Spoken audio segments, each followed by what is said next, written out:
When can we get underway, damn it? That's 5 compartments. She can stay afloat with the first 4 compartments breached, but not 5. After covering Terminator and Terminator 2 at the beginning of the month, we're now going to talk about another James Cameron movie, Titanic, the 1997 love story and disaster film, which was inspired by James Cameron wanting to go down to see the wreck of the Titanic. And how many aboard, Mr. Murdoch? 2,200 souls on board, sir. Starting in 1995, James Cameron was able to go down to the wreck 12 times. Back in the 90s, it was much less safe to even try going down there, and there were some close calls, including one where a submersible crashed into the hull of the Titanic. This was all just ridiculously exciting for me. I mean, to be flying an ROV around inside the Titanic, I mean, it was just great.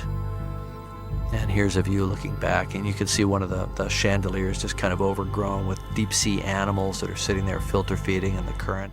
And another where the bulkhead of the captain's quarters and grand staircase began collapsing and caused damage.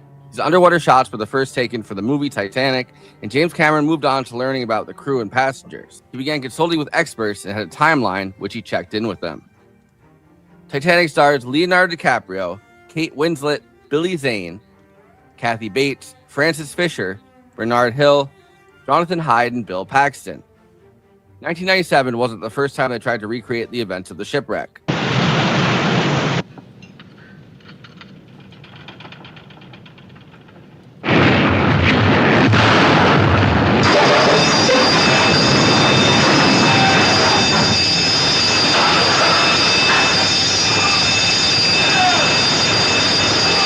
In 1958, the Titanic film A Night to Remember was popular with audiences, which starred Kenneth More, Michael Goodliff, Lawrence Naismith, Kenneth Griffin, and David McCallum. A disaster film which is known as one of the most accurate ever made. It was A Night to Remember that inspired James Cameron 4 decades later. Titanic stars Kate Winslet and Leonardo DiCaprio as Rose and Jack, a couple that defies class in the organization of the boat. Rose is a rich girl whose father has died and left her and her mother in massive debt. Jack is an American boy who's stuck in England until he miraculously wins 2 tickets for the Titanic in a poker game. Rose is already with Cal, played by Billy Zane, who's a rich guy who could situate Rose for the rest of her life. Hey, wait! Passengers! Passengers! Have you been through the inspection queue? Of course. Anyway, we don't have any license. We're Americans. Meanwhile, Rose's mom, played by Francis Fisher, and their newly rich friend Molly Brown, played by Kathy Bates, the unsinkable Molly Brown. The class differences in Titanic are at the center of everything. The Titanic is clearly a ship for the richest people, the largest luxury ship ever constructed, and the hubris of such an unprecedentedly large ship builds hubris in the captain, the engineer, and the ship's largest investor. The belief that the Titanic couldn't possibly sink leads the ship's engineer to only load the ship with half of the lifeboats needed. Despite 2,224 passengers on the ship, the lifeboats only had room for 1,178. The British shipbuilding company Harland & Wolff that built the actual Titanic found blueprints that no one had seen since 1912 and shared them with James Cameron. Built in a giant Horizon tank, Peter Lamont helped James Cameron build a fully planned out replica of the actual Titanic.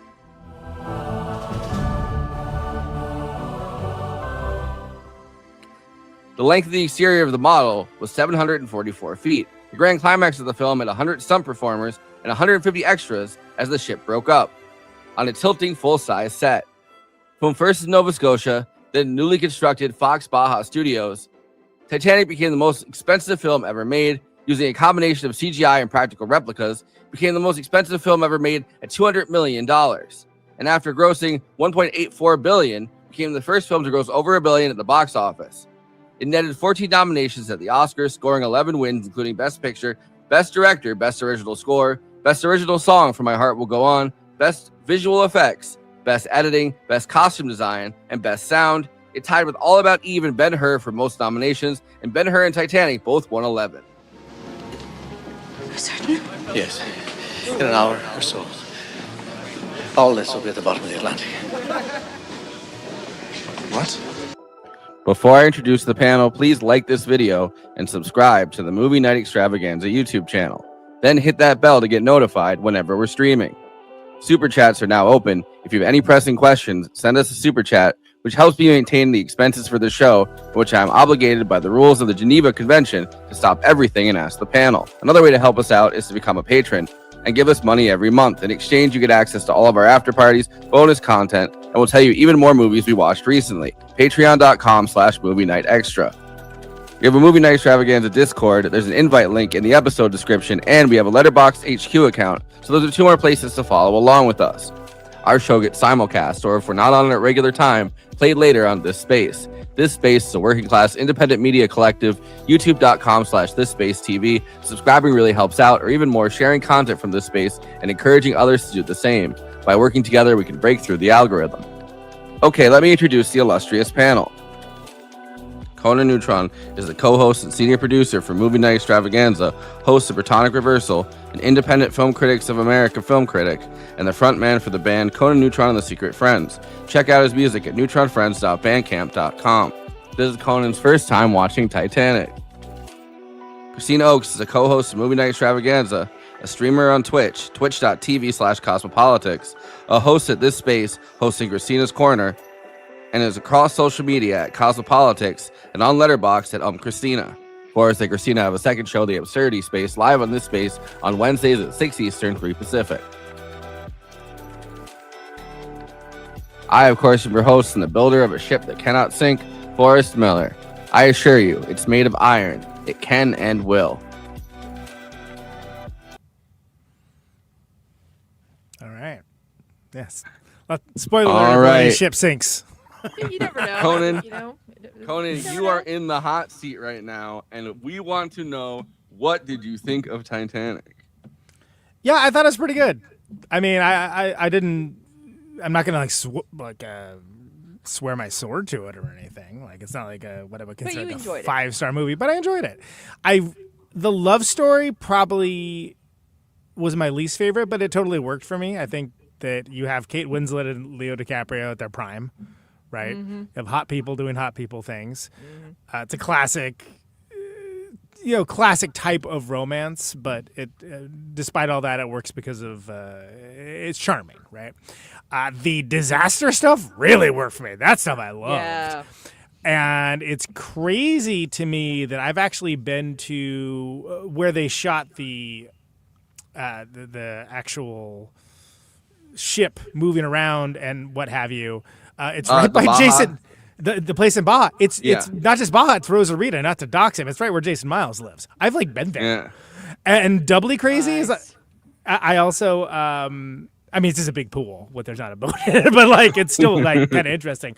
But I also they just still shoot stuff there, right? They still they use they it as do. yeah. And the movie I saw right before this was Master and Commander: Far Side of the World, which was also shot there. So I watched 2 movies with the ships in it that were filmed at the same location.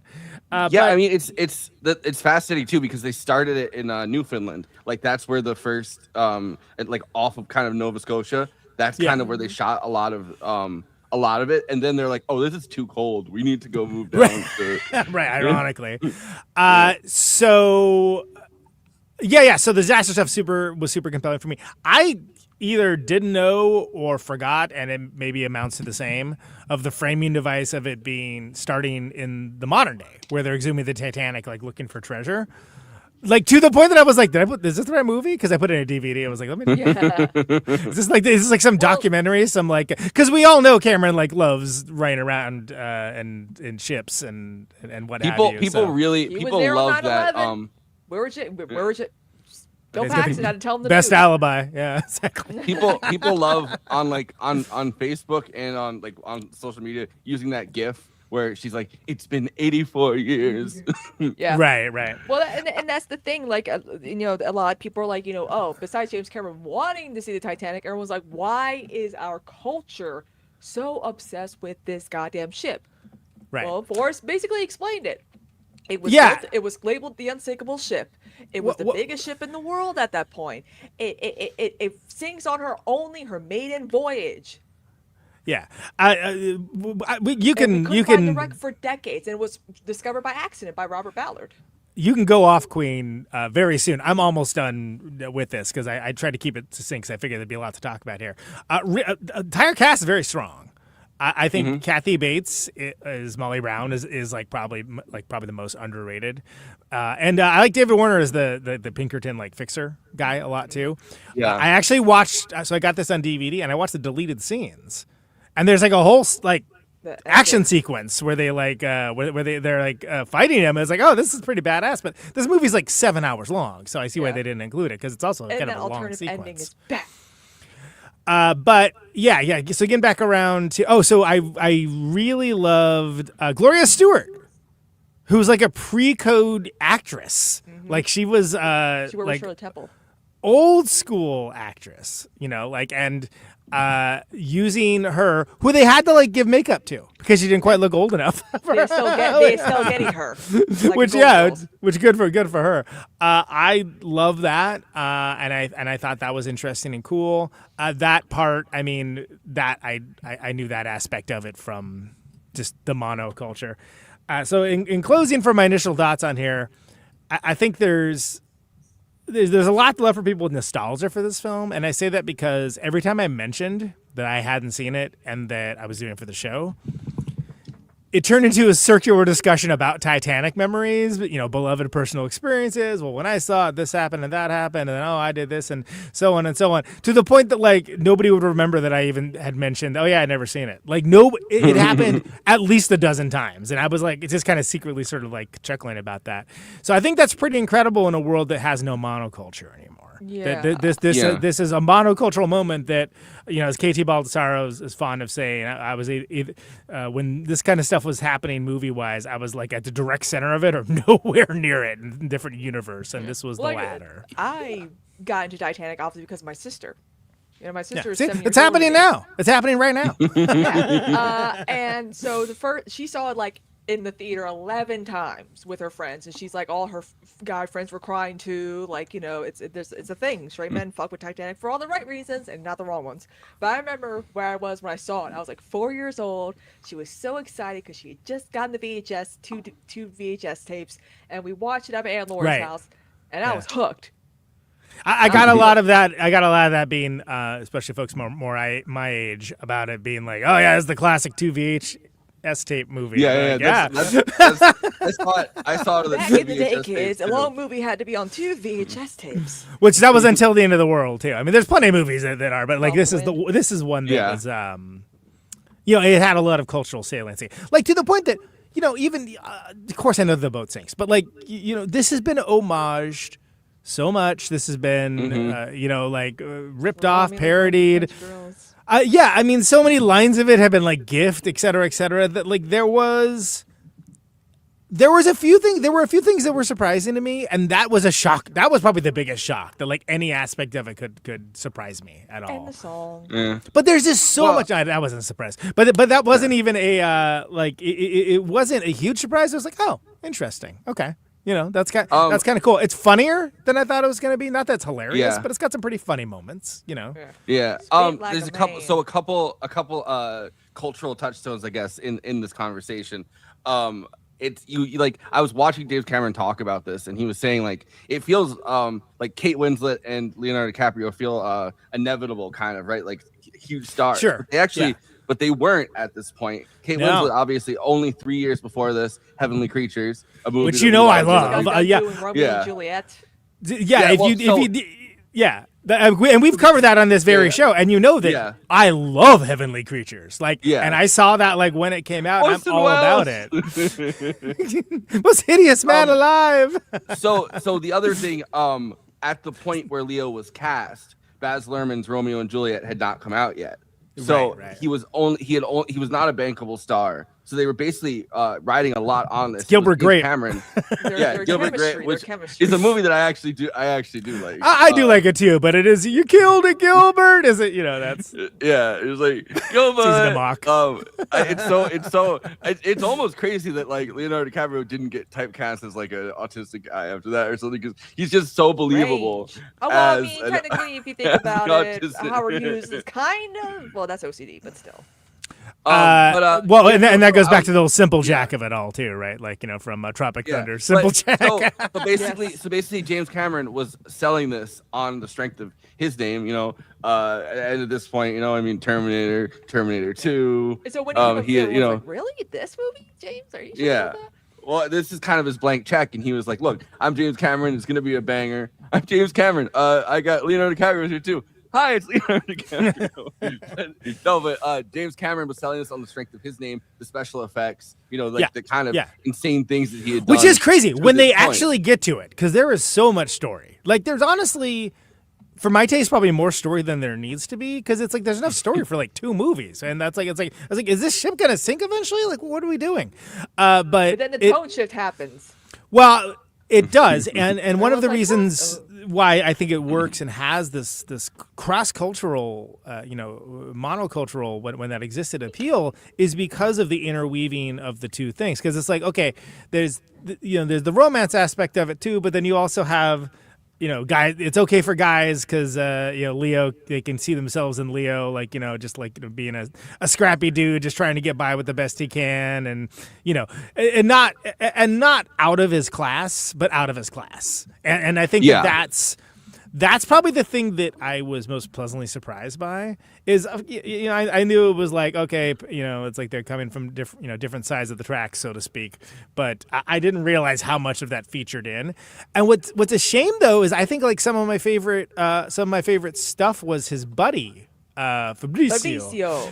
And again, I decided because Tommy. It's also good, and they both have great scenes that were in the deleted scenes, because of course this movie's 1,000 years long, so we cut it out. Yeah, but like there was I don't know if it was between like Irish and Italian, and right, and like that's very real around this subplot. There was a whole subplot, I think, originally where they go into the ship, and then the guys that because the guys were supposed to meet up with 2 other guys that had the tickets originally, Sven. and then they're like, hey, who are you guys? We're waiting for our friends, and then they have to like explain that, like, oh no, we won the tickets off them. Yeah. Well, and there's a language barrier thing, which again, when I say it's like very funny, and they're like, well, what happened to our friend? Like, where'd he go? Yeah, who are these dudes? a little thing. And too, then like, a lot of people also forget that yes, there were pets who died on the Titanic as well, so they had to show the ladies with the dogs, and I was like, oh. Yeah, so there was one lady on the Titanic that had like a very fancy like toy dog, and she was going to bring it into the boat, but she was like extremely rich, like she was like a socialite. And she's like, oh, they're not going to have any sympathy for me if like a bunch of children died and my dog, like I have like this really expensive dog in the boat with me. So she had to she just left her dog to die on the Titanic, which is really sad. Yeah, I mean that part is, that's a very unique scenario, even amongst disaster movies, of that, Chekhov's lifeboats. People were returning to America. Well, but it's like there not being enough lifeboats, literally for everyone, and then of course in a blind panic, people are just like, like get out of here. Yeah. And so you end up and then you get that situation. We'll talk about it when we do the plot summary, I'm sure, where it's like there's like, oh, they could have saved more people if they had kept it together. They're just fucking. I'm trying not to curse on the show, and I just did. But they're just draining seats at some points, because it's like, oh, all the rich people are in there, and they're like, we could have fit 70 people in a lifeboat, and they're like, oh, we fit 24. We'll maybe the class, Right, which goes back to the class themes that are pretty much constant throughout the whole thing. I mean, it is stratified by level of like where you can and cannot be, and and just as in reality, there was no illusions about that. It was like, oh no, you're either like up here or you're down there. But then there's a great thing of like the whole new money thing and being able to sort of like fake your way through it, because people will fill in the blanks on their own, which kind of almost reminded me a little bit of like Talented Mr. Ripley and all the Confidence Man sort of like films of like, oh yeah, that's 100% true. Like people will like, rather than listen to you, they will try to like mentally fill in the blanks themselves half the time, and that can be to your advantage if you're. I mean, especially like portraying the rich people as kind of clueless. Like the rich people obviously are extremely, like, they pay attention extremely to like class signifiers. but at the same time, it's like, and he's from Wisconsin too. He's from upstate Yeah. Wisconsin, which is Yeah. hilarious because that's where I live. Like, you ever been to Chippewa Falls? Yeah, that's Chippewa It's Falls. funny little- seeing and he's got the Victor, little what's Leo his face from The accent, Young and the too. Restless in this Yeah. movie too. Yeah. Leo, he already has like the Leo accent, which he plays up so much in Don't Look Up when he Yeah, he does sure. a little voice just like this. But he has that little Midwestern thing to his voice that he does, and you can hear it throughout this. Yeah. Yeah. Like so all that so the characters are fairly well rounded. Again, the some of the cooler supporting cast, you get more of it with deleted scenes, but I mean, it is astounding that this movie is so covers so much because there's a lot of people that would be like either change the framing device of it being in the present or just drop it because you don't need it. But then, like, okay, so that's when you get the poignancy of like, you know, she's needs there that in her old necklace. age, and if you don't have any of those stakes, you know, otherwise it's just like, wow, I feel like they both could have fit on that door to me, but okay. Hey, there's a scene where they don't fit on the door, so I'm like, here's the lead scene that actually shows otherwise. Like, So I'm the tired of that whole argument. the whole thing is that Mythbusters did that episode where Yes. Oh, did they really? And yeah, it's so like, it Mythbusters did a whole couldn't thing, and well, no, they came to the conclusion that if they had done it right, if they had gone on a certain angle Yeah. perfectly, Right. then Leo probably could have fit. James Cameron was like, I don't think that's true. And then the Mythbusters guy were like, well, we've proved it using ballast as our Right. Well, But then there's also like there's what you're doing in a controlled environment with guys on a TV show, and there's also like we're in freezing cold water going through the most traumatic event that like mankind had yet known beyond war. yeah, and also like that made James Cameron think, did I get the sinking right? And he was like, oh, I got like one little detail right. I mean, one little detail wrong, and that kind of like made him a little mad. And I'm like, it's fine. It looks more climactic and shocking if it just goes up and then just goes down, not swirls. Yeah. and- Well, I watched the movie that he was kind of inspired by, A Night to Remember, last night, and that's like, you know, the 1958 British movie that it's based, you know, it's Titanic, but it doesn't have like the Romeo and Juliet type story, Yeah. like the It's James just the Cameron ship added to singing, it. right? It's more of a Yeah, that's- but it's like it's supposed to be like the most accurate. I mean, because they use the book of like, you know, The Night to Remember, which is like the famous historian book well, a about lot the of entire thing. survivors And were when survivors in the 70s were talking about the sinking, they kept saying it's split in half, and they're like, take her mic away. She's not saying it right. And of course, when Robert Ballard discovered it, they're like, oh, those senile Titanic survivors were right. It did split in half. It yeah, didn't sink in one piece. but they had that as a detail in Night to Remember. Like you could actually see the ship sink in half, and it's like a fraction of the budget that, you know, James Cameron had, which the budget kept going up and up and up for Titanic. But it's like, you know, they did actually like a pretty good job staging it, and kind of showing like the things. And I think you could tell James Cameron taking a lot of those details from A Night to Remember, which, you know, I mean, I think is actually That's a the pretty only good film movie. that really showed it. Yeah, well, Yeah, there I was haven't a whole bunch. propaganda film that blamed There the was- Jews for the yeah, there was a sinking. Nazi By the way, propaganda. I saw a couple too. clips from it, but I've never seen it as a movie. Yeah, I never did until like I never even really had the urge to until this, and I was like, I wonder, like, because I like the How you know the different more they would be? accurate version of, yeah, and it's actually not that different. I mean, you know, James Cameron actually takes like there's entire conversations and stuff in that movie that, you know, are mirrored in this. It's almost like it's kind of crazy when you watch something and it's like two different expanded versions of version the of same it. exact, well, just two versions of the same thing, but you can actually see, like, you know, they have similar looking characters playing the characters, like the captain and everything. Right? Yeah. Like- It's like alternate universe situation or something. Yeah. Well, one guy, It's the captain's alt. I forgot who, was in both movies. There was one actor who was in both movies. Oh, whether is that the case? Oh, okay. Yeah. Yeah. right. That was crazy. One thing I forgot. Yeah. Well, one No, go ahead. thing a lot of people, you know, are like, you know, we know the ship sinks. We see the little, you know, little like dot, like a little video to explain, like, you know, but that means it's not going to be climactic or suspenseful when it does happen. And I'm like, the score says otherwise, because every time I watch it, I'm like, move, just come on, you got it, you got this. No, okay, well, maybe next time I watch it, it won't hit this time.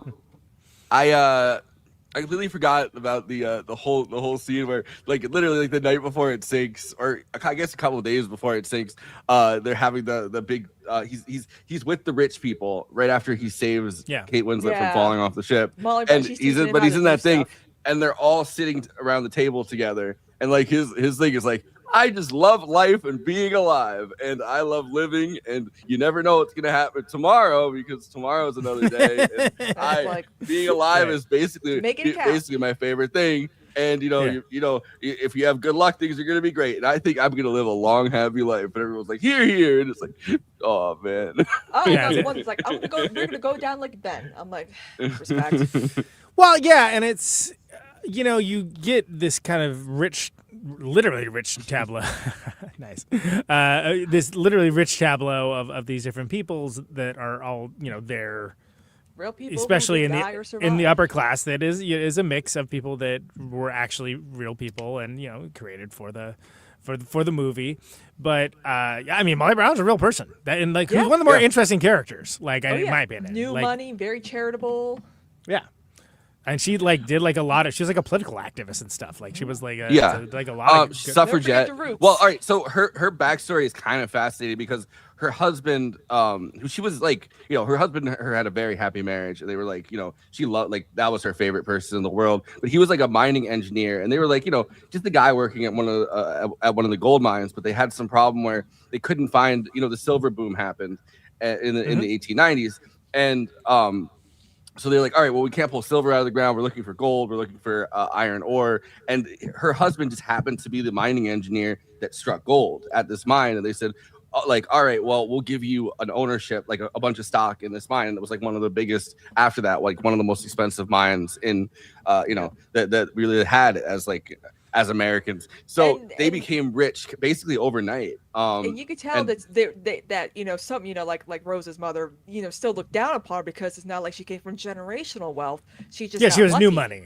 She was considered a vulgarian. It's funny, she's very much, and maybe I just have Hawks on the mind because I just did that episode with Eileen, but she's the quintessential Howard Hawks woman, which is she's no nonsense, she's funny, she's kind of rude sometimes, she's we'll take the piss out of everyone, and which is great and much needed. It would be a very stodgier movie without having her around and having everyone kind of react to her and be like, oh yeah.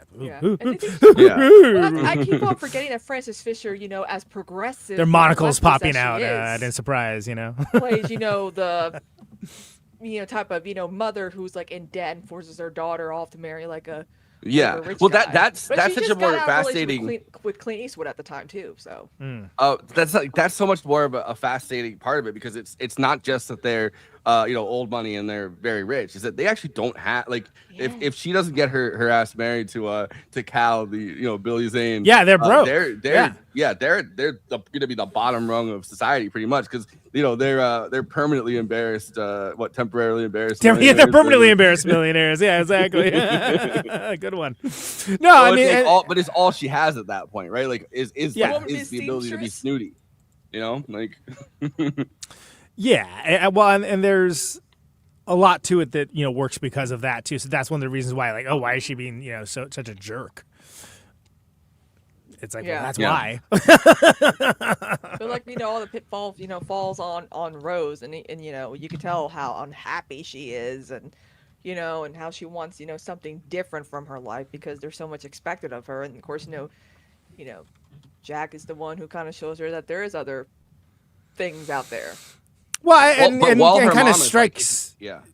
Oh, it strikes a chord in things that she already felt about herself. The fact that she was being a caged bird, basically, and for for the family.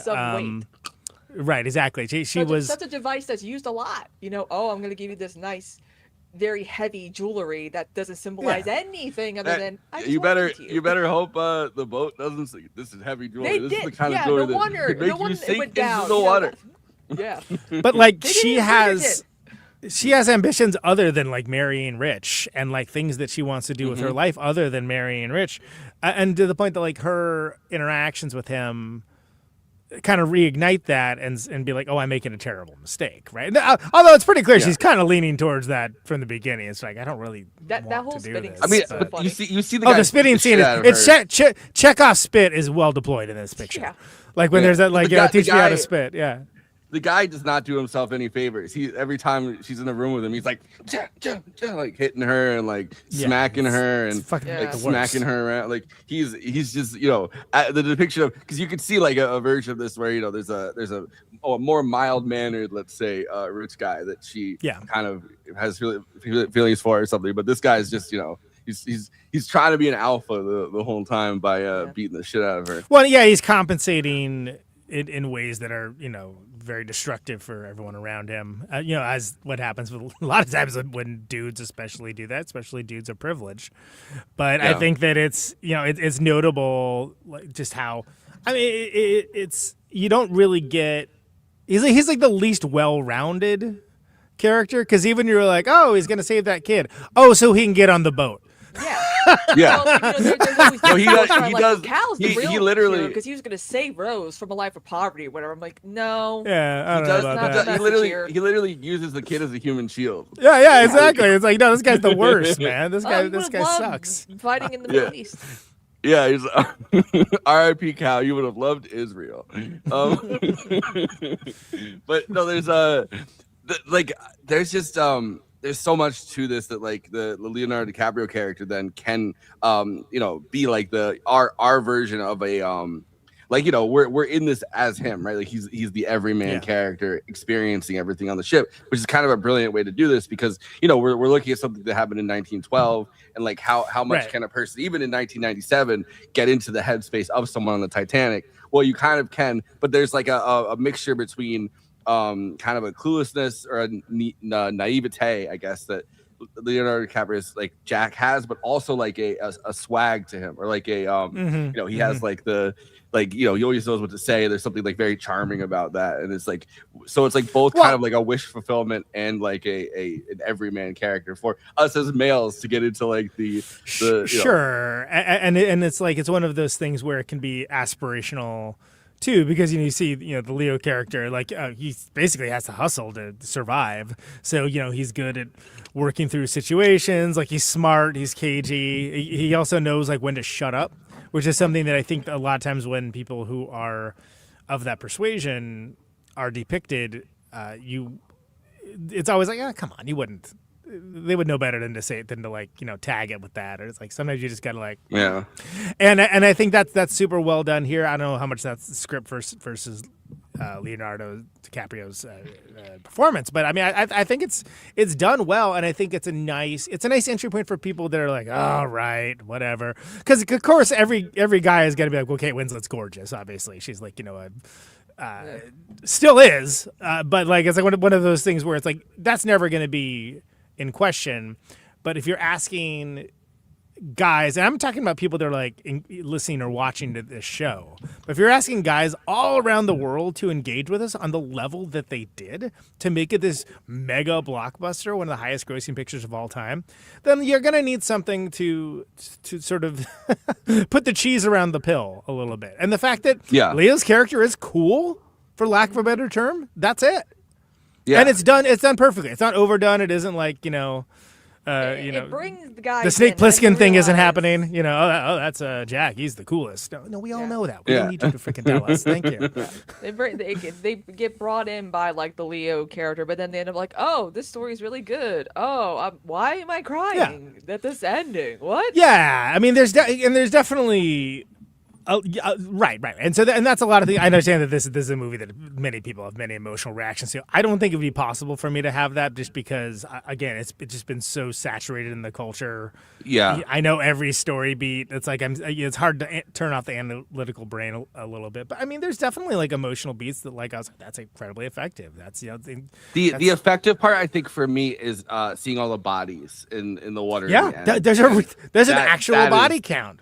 It's not an abstraction, right? There are literal human lives that like and the way the mother with the baby. Yeah, the way he shows it, where you just see the people in the lower decks, and it's like they're gonna get drowned in the hallway, let alone get on a freaking one of the lifeboats, and it's just horrifying. And for me, those are. Like, there's a different version of this movie that's, like, not an art house film, but, like, not the mega blockbuster that it is right now, that spends a little less time with the love story and more times on that. But it's kind of like the magic trick of the movie that it doesn't do that. Like, but it shows you enough that like it's you're like, oh wow, that's effed up.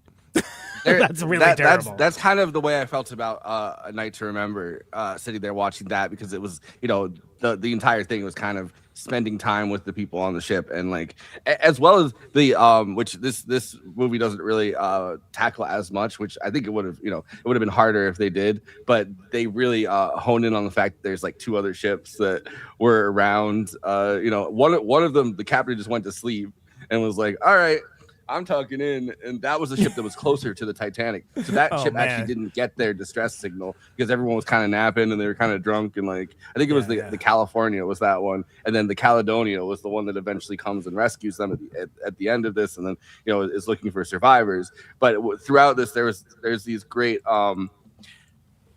like scenes in that movie where it's like you're on the ship with these guys, and these guys are listening into the Titanic's like multiple ships are listening into the Titanic's things, and it's like people being like, oh, can you take the money from this account and put it in this account, or like it's always some kind of luxury thing, and these guys are just sitting there like envy, pretty much being like, oh, there goes that giant Titanic ship again that everyone's been talking about. Look at wow, there's diamonds on the ship, like. Yeah, there's so many conspiracy theories about this thing in the Titanic, but like some of the things, like the scene with the Irish mother, who we all recognize from previous James Cameron films like Aliens and Terminator 2. She plays the Irish mother with the 2 kids who just decides like, yeah, we're just gonna go down the ship. There's no way in hell we're gonna get out of here. And of course, the Strasses who own Macy's, they did go down together, and that's their business. Surprisingly, they are the great-grandparents of the wife of the dude who built the Titan that imploded. Yeah. One thing that I want to mention again, we mentioned it during Terminator 2, but this is the time period, or right before this is the time period where James Cameron finally got together after like years of dating. Well, they dated for a few years, but finally got married to Linda Hamilton, and then very quickly he and Linda Hamilton got divorced.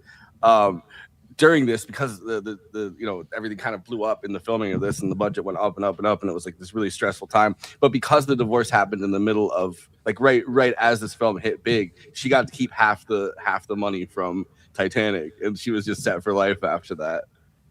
That's amazing. Yeah. Good for Linda. So you guys want to get into the plot summary? We probably should. But it's interesting. I don't think I'll ever have this experience again. Like, because I don't think we're never going to have a monocultural movie like this again, which is a larger discussion. But like, it's fascinating that like I have all these letterbox lists of like different movies or whatever, and that was like 99% complete because I hadn't watched it. So that's like I checked off a bunch of things.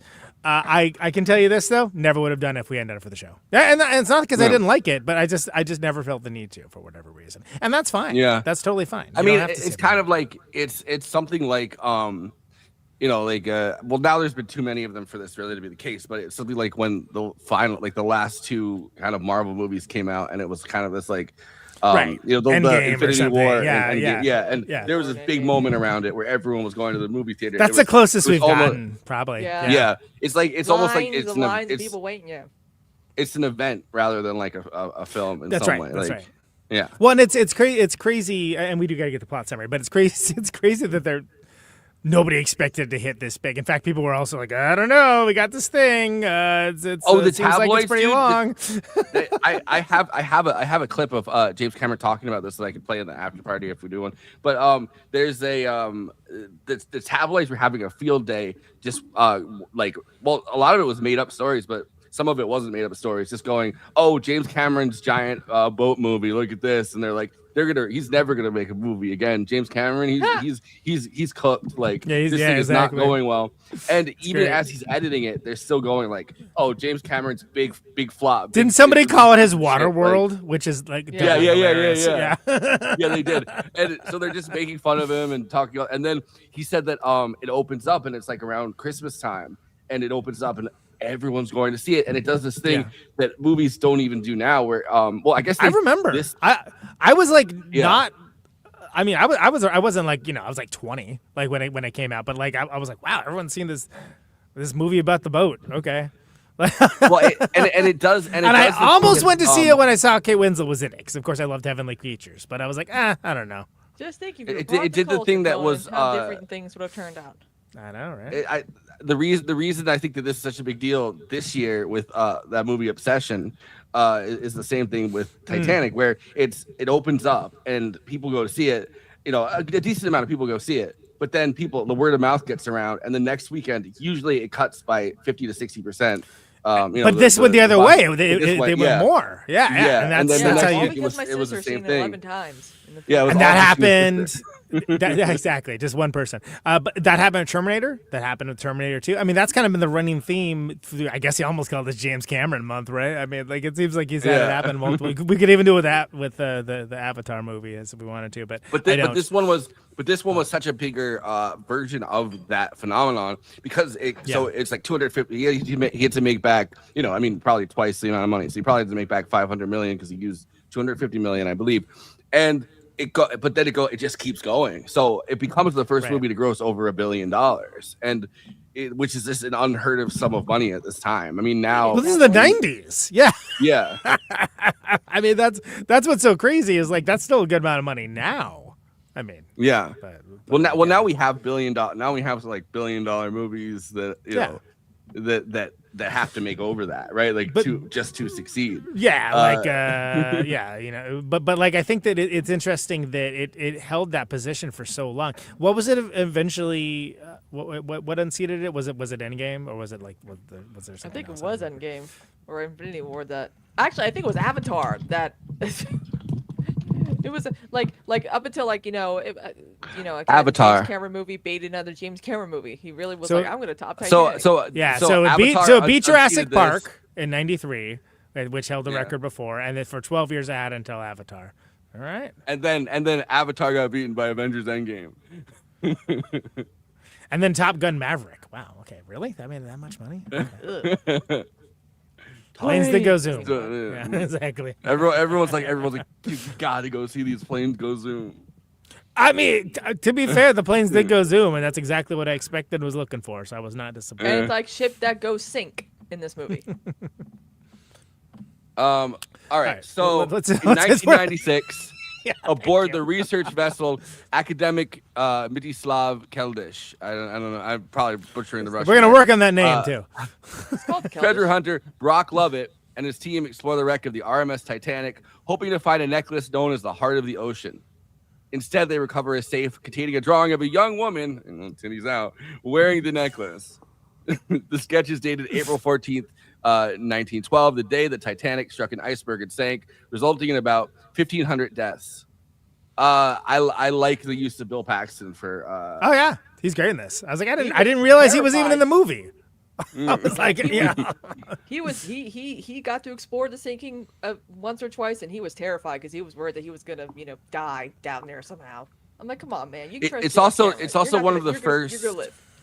It's one of the first things you get to see is like he's doing the whole like he's obviously the James Cameron stand-in character. Yes. And he's kind of a scumbag, but he's doing his whole exposition thing where he's like, I feel this like this passion in me seeing the Titanic. Like he's doing his whole monologue, and the guy's like, "You're so full of shit, boss." Yeah. So I find it amazing that it was only 11 years earlier that the mystery of Al Capone's vaults had happened with Geraldo Rivera. Oh, nothing was in there. Which I think that's been like forgotten by modern history, but I cannot overstate how big of a deal this was and how a lot of people that were annoyed by Geraldo Rivera, including me and my dad, were just like, when there was like nothing in it. The fact that he managed to somehow recover from that. I'm like, that dude could not work for years because of that. But there's even like a reference to it in there. He did. It's actually funny to think about this because I just saw there was like some clip going around where it's him on like Piers Morgan, and both of them are obviously like just shells of their former selves when they were TV hosts, right? Like they're so I was just thinking about it because of that. He's like he's talking to and there's like or I saw another clip where he's talking to like must have been Geraldo week or something. You saw like Bill O'Reilly, and they were also like shells of their former TV stuff. Yeah. He's like, it's like the what do you call it? Like the Island of Lost Misfit. Yeah, right. Because TV host, Bill like- O'Reilly had like what was it was the one with the triangle. It was like some Killer the baby killer thing he did. tabloid show that like he had. Like they all had like do it live.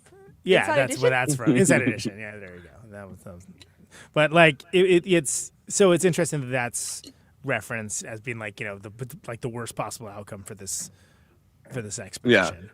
Right. He just becomes like the only reason that Geraldo really got saved, he became like a go-to Fox guy, where Fox is like, we'll bring him in as a stand-in anchor. Look at Dennis Miller, right? Yeah, Dennis Miller was cooked as a comedian, so just like, all right, I'll just. It's always so funny idiots. though, because I obviously like remember the heyday of like Geraldo, and just having like his face everywhere, and as it's like his show and stuff. But like it's so funny to think like, oh, let's get Geraldo's thoughts on this. But it's always something like the Israel-Palestine conflict. It's like, like who wants Geraldo's thoughts on this? Like, yeah, exactly. Yeah, we don't need let's hear what does Geraldo have to say about October 7th? It's like, why would you ask Geraldo about? Ask him for like celebrity news instead.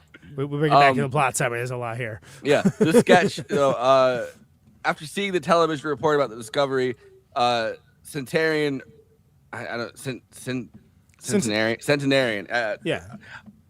Rose Dawson Calvert contacts Lovett, realizing she's the woman in the drawing. Hoping she could help locate the necklace, Lovett brings Rose and her granddaughter aboard the Keldysh, where Rose recounts her experience on the Titanic. Yeah, that scene where they give the diet, show the video, and she's just like, you can see it like as that guy's explaining. She's like, you could tell in her mind she's reliving like the actual experience because she's looking a little traumatized watching him talking. That's a big ass. Her whole ass is hanging up in the air or whatever. And I'm like, yeah, she's kind of. The experience was much different for her, dude. But it's also like there's you can tell it's such a Hail Mary. They do a good job of this in the filming of the movie. It's such a Hail Mary. Like, this old woman is probably a crank. Like, there's no way she's actually the woman in the drawing. She just called. And like even the granddaughter's like, my grandma just really wanted to come here, I guess. Like right.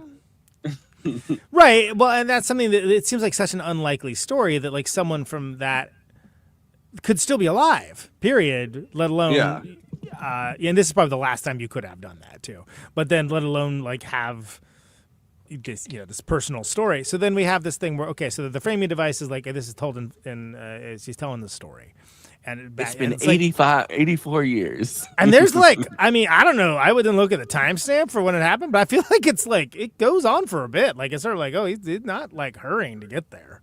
But like, I forgot about that. I think it was 30 minutes. It's like 25 or 30 minutes in. Yeah. But all that works. So, I mean, that's, it's a lot to ask of the viewer, but look, I mean, I think that part of it works. That's not a problem. But I also think it would be a lot to ask the viewer to just jump right in, right? Like, I think you got a different movie, and I think you don't get the wraparound at the end where you get like the catharsis. It just be like, oh, all right, I guess he died. Okay, that sucks. Yeah. In 1912. Well, and that's his impact. Sorry, Forrest, but that's like shows that the real impact that he had on her life is so profound because it made her realize she wasn't living the life that she wanted to live, and so therefore she changed her actions very suddenly to do that. And then also she brings up a very good point, again, class conscious, that like there is a picture of her with titties out, as you so eloquently said, Forrest, and they don't have a picture of Jack. It was Wikipedia summary. Yeah, she don't even have a picture of him. Because they didn't exist. Because for if you were poor, you pretty much didn't. You didn't have like paintings made of you or whatever. Yeah. Those lines. So anyway, So continue. In 1912, 17-year-old Rose DeWitt Bukater boards the Titanic in Southampton with her wealthy fiance Cal Hockley and her mother Ruth. By the way, Cal Hockley, great asshole rich guy name. Oh yeah, that's awesome. Yeah, it's up with Sterling or something where it's like, oh my god, that's a great. Yeah, it's like Cal. Like Rose is unhappy in her loveless engagement.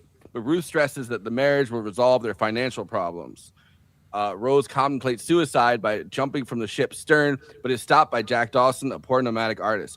blows right past the fact that Jack, the summary that Jack has to gamble his hand, wins his. Yeah, he wins the back to tickets. America. Yeah. How the fuck he got overseas in the first place? We'll never know. And then Fabrizio, his buddy, is like, "I am also from America." Yeah. And they're like, whatever, get on. We want to get going. I'm the king of the world. Again, another thing People that's are, like iconic. Yeah. People are past that part, obsessed. too. Are The obsessed with vibes the are lice good. peck. The first day, everything's everyone good. that The comes vibes are in- good. Everyone, Yeah.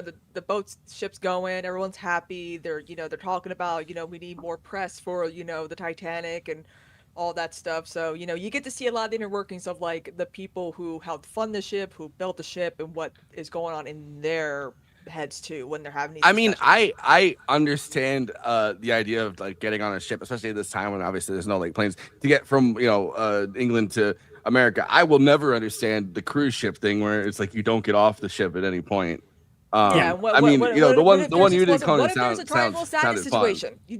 Like Yeah. The one we did, we sailed for a few days and we stopped for like a day in like Cozumel, Mexico, and then we got back on the ship. And that was great. But yeah, if you're just out at sea for that long, I mean, don't get me wrong. When I saw like the land receding, I'm like, oh man, this is crazy. I've never done anything like this before. Did I make a mistake? I mean, I could I don't know how many times I've flown, like so many times, like, and driving is like practically, my actual job, really. Everything else is just incidental to it. But yeah, like there is something different being in a ship. Mm-hmm. They don't like it when you call it a boat, by the way. It's a ship. I'm on a boat. Drive the boat and shut up. Yeah. Well, I mean, I don't know. I don't think you could like the Titanic. Like, I could definitely get it with the Titanic or something like that. No, yeah, but like, it's like, all right. You're like, oh, this is a boat. Like, I could get me like, no, this is a ship. This is something different. It's funny. It's funny rewatching this in the era, I guess, of watching the Odyssey as well, because it's obviously it's one of the greatest real life tales of hubris. Right. Absolutely. Where just calling it an unsinkable ship is a Greek mythology level hubris, where it's like that ship is of course going to sink. Flying too close to the sun. It's not Icarus. It's Shipperus. Okay. No, but so there's we like just the effect of like the monoculture and how many different things have either homaged or like parodied it. There's that guy that made movie did the same thing. I said this to you guys and like to Discord, but there's the Thumbtanic, where it's the guy that made the Star Wars with thumbs. And he made Batman with thumbs. But every time I see I'm the king of the world in that movie, he goes, I'm the king of the globe. And then the next guy steps up and he goes, I'm a dentist. And then he goes, and then they're just having each person gets up on the ship and then says something about himself. So there's like a guy that's like, I'm really a woman. And then, like each person just says something about themselves. And then you just go down the line of people. I always think about that every time I see I'm king of the world. You guys were talking about like the monoculture and how it's been parodied and spoofed or whatever, but like or try to do a thing similar. Well, that movie Pearl Harbor with Ben Affleck and that movie was supposed to be Titanic on land, and it did not do a good job. It did a love triangle too. I know the movie and I know what you're saying, but that phrase cracked me up. I'm sorry. Yeah. I'm imagining it's Titanic on land. Okay. Yeah. All right. Lindsay Ellis did a good job explaining this, but like she has a point. Like the Pearl Harbor just did not work as like, oh, this is gonna be like Titanic. We got love triangle. It's an epic. We have a framing device. Pearl Harbor's happening. It just didn't work because there was a movie called From Here. We didn't care about the characters enough. From Here to Eternity that did the same thing, but whatever. Yeah. I mean, that's when are they going to do one of these? I mean, like people have made jokes about this before, but like I want to see a version of this where it's 9/11, and it's like a love triangle happening that is happening in the World Trade Center with the backdrop being 9/11. And honestly, that doesn't sound like a bad idea.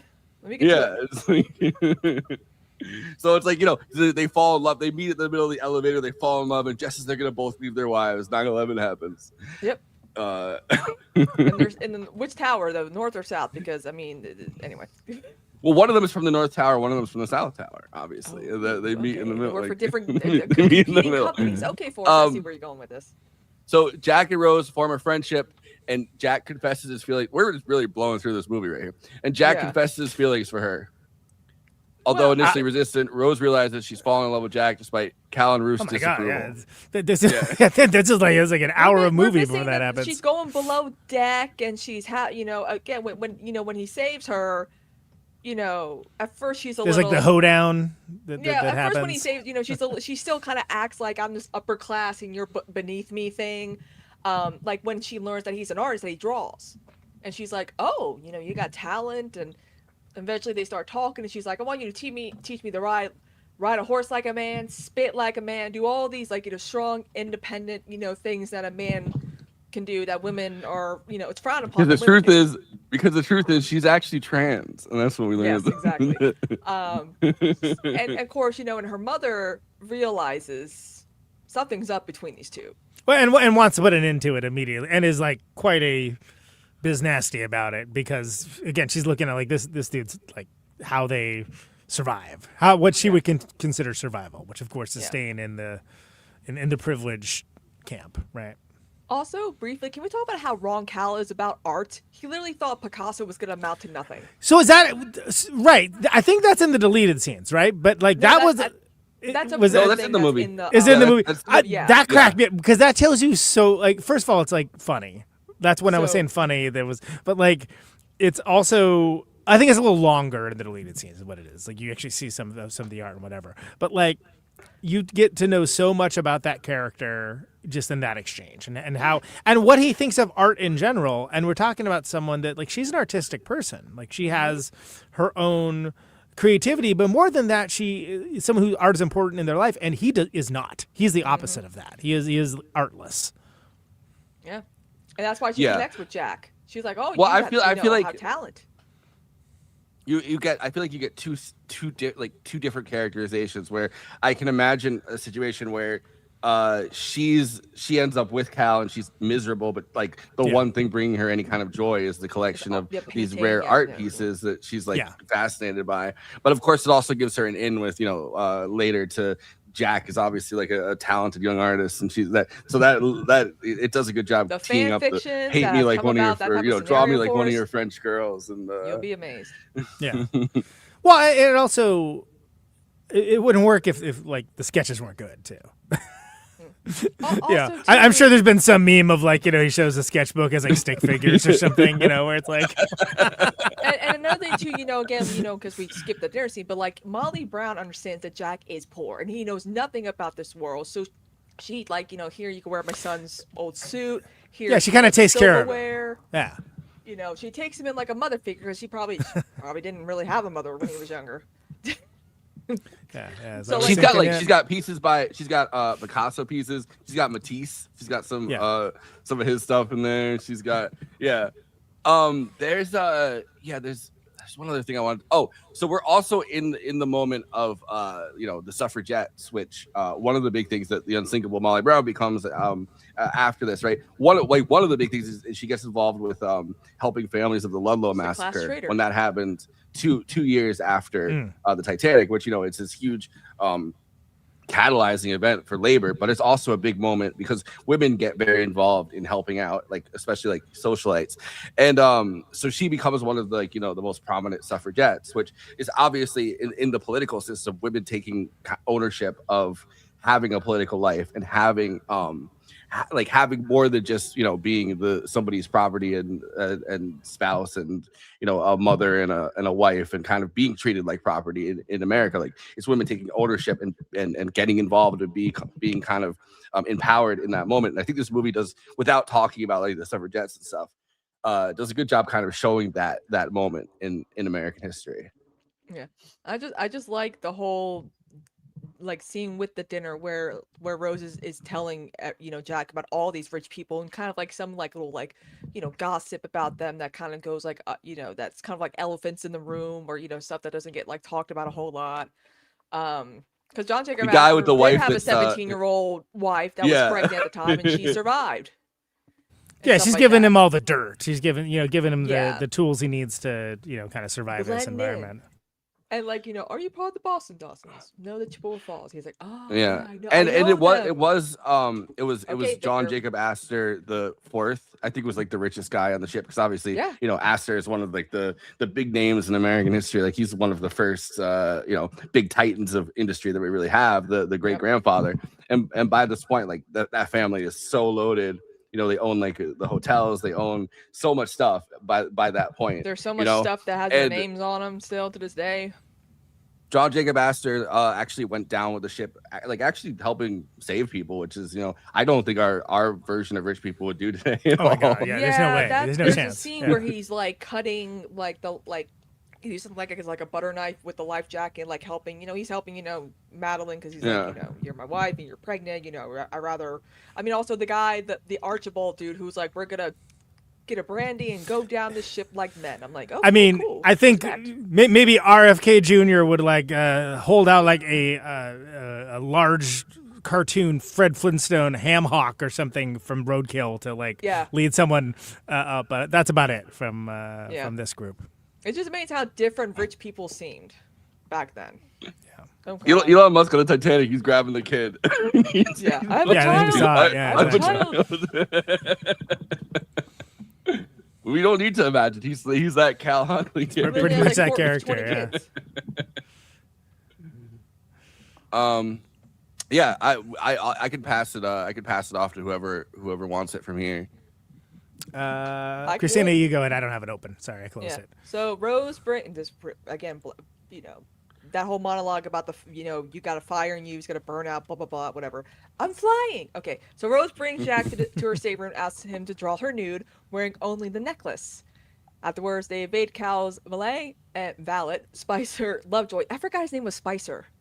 Spicer Lovejoy. That's a good name for like the assistant guy who's in charge of being like the muscle and in charge of like spying and shit. He's really good. He's the fixer. Yeah. Dave Warner. Yeah, he's like an ex-Pinkerton, right? That's like his backstory, which is sort of like, okay, that makes sense. By the way, we didn't mention she was going to commit suicide, like when they first met. Like that's, I think, I guess the person who wrote this plot summary didn't think that a salient fact to include, but like. Yeah, so I mean, no, it's in there. It was a couple, but they blew past everything else. So I know what ice fishing is. Well, she was gonna commit suicide, and that says so much about like her position here as like someone who's kind of trapped, forced into this unhappy situation. But it also allows for Jack to seem like he's a smooth operator, and he's like the water's pretty cold down there. Yeah. Right. Well, you guys know that with the drawing scene, that was James Cameron's hands that were drawing Kate Winslet, right?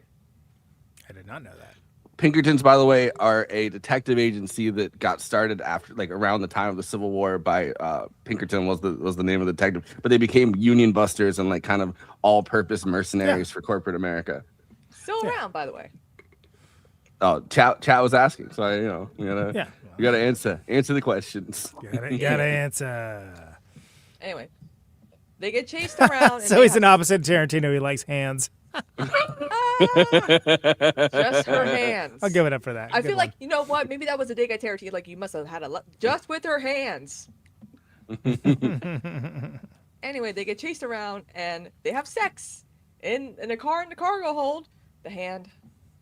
Well, and it's funny because there's that the coyishness that happens with the Gloria Stewart older Rose is like, well, get your minds out of the gutter. Whatever she says. I can't remember where she's like telling the story and everyone's like, oh, it's getting good. Up until then, they're just like, did we do it? I remember being like 8 or 9 or something. I wanted to do Titanic at my friend's house on the double VHS tape and be like, I know what they're doing in that car. yeah, exactly. Right. If this car is a rockin'. Yeah. But everything's good. Everyone's happy. Jack and Rose are gonna get off the ship together. Everything's good. Those two are especially happy. or even spying on them, and but then. On the forward deck, they witness the ship's collision with an iceberg. Officers discussing the severity of the situation. By the way, that again, was blowing past probably the best moment in the entire, because everyone's like, yeah, we know the ship sinks, but like, what leads up to it? What is the tension? What is the vibe? And you know, the guy, the composer, it starts with like the instrumental "My Heart Will Go On," and then it goes into like that suspenseful like dread when the guys see the iceberg approaching, and it's like, and I'm like, uh-oh. Okay. And did they know something was going to happen when they heard the music change? Come on. The music's changing. We're gonna. Uh-oh, something scary's happening.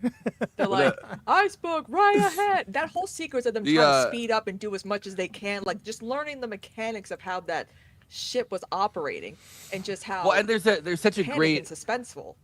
There's such a great like kind of subplot where Jonathan Hyde, who I always like him in whatever he's in, but I remember we talked about him in Jumanji, where he's the that's right, he's the hunter in Jumanji. But Jonathan Hyde had obviously in this movie is the rich moron that doesn't know how anything works, but has paid for the ship to get built, and he's the most kind of one of the most ineffectual characters, which I think is funny. But he's pressuring the captain to go faster because he thinks that they're gonna mob the ship when it comes, and he wants the headline not to be Titanic arrives and people are all over the place. But Titanic arrives early and fast, faster than any ship ever has done. Yeah. He wants the prestige element of it. There's a thing which I think is a real conversation, or what I was recorded with, or they had recorded, where it was the guy's like, I don't want the engines on the ship to be like, we need to test out these engines, like we don't actually know if the engines are gonna work, and like you need to break them in. And he's like, but wouldn't it be lovely if we arrived on Tuesday night tonight instead of Wednesday morning where we were planning to, like, think about what the newspapers would say. And that's kind of the lead up, which makes it so that obviously they don't have the ability to swerve past the iceberg. Yeah, and ignoring the warning signs of icebergs from other ships, like, there's some icebergs. Which they're off the coast of alley. They're off the coast of Newfoundland. Like it's icebergs don't exist over here. Like you said, shipwrecks. They're flying too close to the sun, right? Yeah. There's the hubris of it is we have not seen the likes of that very often in history. As far, I mean, I guess you could say like the Hindenburg, but like there's. As far as like this kind of thing of like, hey, we're going to show that we're the best. And then with the Hindenburg, it was literally like, oh yeah, that ended blimps. Yes. Like those are no longer anything that can happen. Had time travel back in 1937, I would be like, why are there swastikas on the thing? They're like, what do you mean? Oh, it's not 1939 yet. Carry on. In that movie though, they had they go over the. We got a micro version of Ocean Gate. That is true. Although I don't think people all going to hell. I was laughing my ass off during that whole scenario. I don't think that has the same appeal for people in the same way, like going underwater, unless you're a James Cameron type. Like that is just like that's your deal. He was the first person. Everyone's like, let's see what James Cameron thinks. And he's like, oh, it probably imploded because of cycle fatigue because he used carbon fiber, and everyone's like, oh, he knows this stuff, and he was right. Yeah, but they also in Nights Forever they go over the fact that it is Iceberg Alley, but because it's April, they don't necessarily think that the icebergs are going to be around that time. That's right. Yeah, but it happened to be a particularly warm winter that winter, so the icebergs are kind of detached from the Arctic. Breaking off. Yeah. All right, so they're discussing the severity of the situation now, right? Let's get. Wait, there's a super chat. A review that sticks out was from my grandma, who said that the movie was good, but I knew how it would end. Also, again, this is where you take out VHS 1 and put in VHS 2. Yeah. I remember that. I remember that. I believe you'll get your headline now, Mr. Esme. So when Cal discovers Jack's sketch of Rose, he has Lovejoy plant the necklace on Jack, framing him for theft, because of course. Jack is arrested and locked in the master's office, and Cal pockets the necklace. Yeah, he's sent below, knowing the ship is gonna sink. Right. Well, yeah. I mean, that's it's pretty.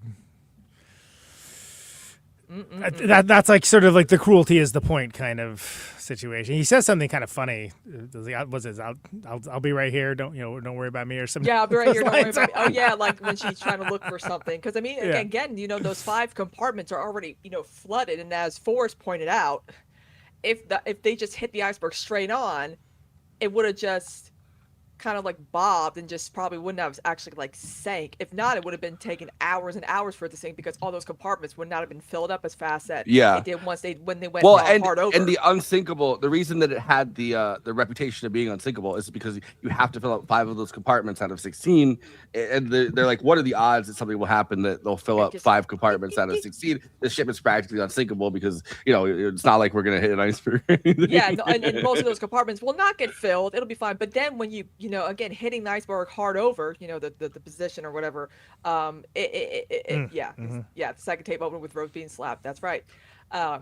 It made all those giant holes and busted into all those compartments. So of course it got flooded real fast.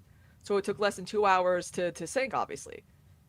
That's what Cal said. He said, "We're the sea people. This age of iron is almost over." You want me to keep going? Yeah, please. Yeah. As the Titanic sinks, women and children are prioritized for the lifeboats. By the way, that was not the official thing. They just suggested it. It wasn't the women and children first. That was just suggested. It was not. But official. The refrain over and over again of women and children first. That refrain goes so well for the league because it's now it's a thing that's the meta sticks expected when ships are sinking. It also gives it gives you the chance to see how these different men behave in this situation, because obviously the heroic and chivalrous thing is to stay behind and help women and children get in the boats. But there's characters like the Jonathan Hind character and Cal that are trying to do anything they can to get themselves into the boats, whereas a lot of people are obviously helping. His family hated how, because he does die, but a lot of people, because they heard a gunshot, so I guess for dramatic purposes they made him kill himself because he felt bad and awful for shooting Tommy and mistakenly. But James Cameron had to do a apology to his family for portraying him like that in the movie. I was like, okay. Yeah, people are still mad about that. So it does add to the chaos so much. So the guy's blows out his brains after he shoots the guy. Yeah. It's just let's add to the general chaos a little bit. I mean, I think that might I would do something like that, because if there's no more lifeboats available, right? I think I would rather commit suicide than I would attempt to freeze. Well, apparently, when I was in 3rd grade, we did our body temperature thing, and my body temperature is not 98, it's 96. So my teacher was like, "Kristina, you would have actually survived the Titanic sinking because your body temperature would not go into hypothermia or whatever." And I'm like, "Oh, because I'm 96, not 98." I don't know if that's true. Well, 95 is when you go into the hypothermia and you end up dying. That's what I remember looking up. And I was like, so all right, super chat, and I want to add a question to this. Okay. The super chat is, what would you and your band play as the ship went down? I want to ask, what would your band play as the ship went down? Would you do a rock version near my God to thee? What are we playing, Conan? Sharks keep moving seems a little too obvious, doesn't it? That's a good question.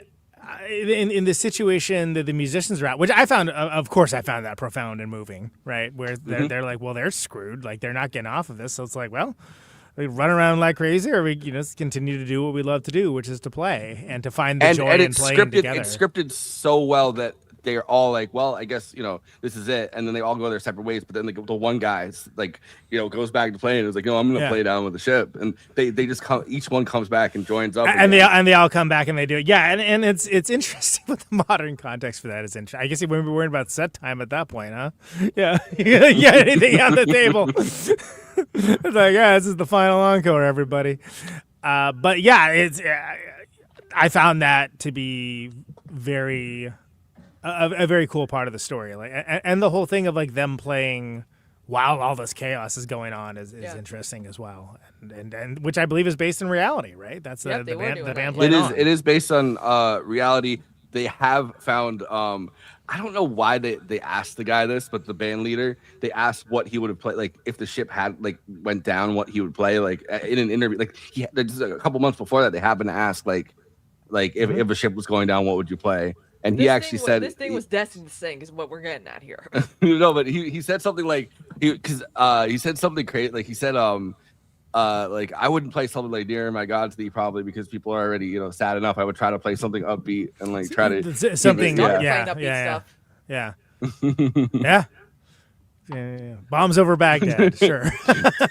Travis, they have Scott. Travis Scott rapping as the Titanic goes down. I mean, it's a crazy. Well, I mean, I guess Astroworld, the Astroworld thing that happened is like the Titanic of today.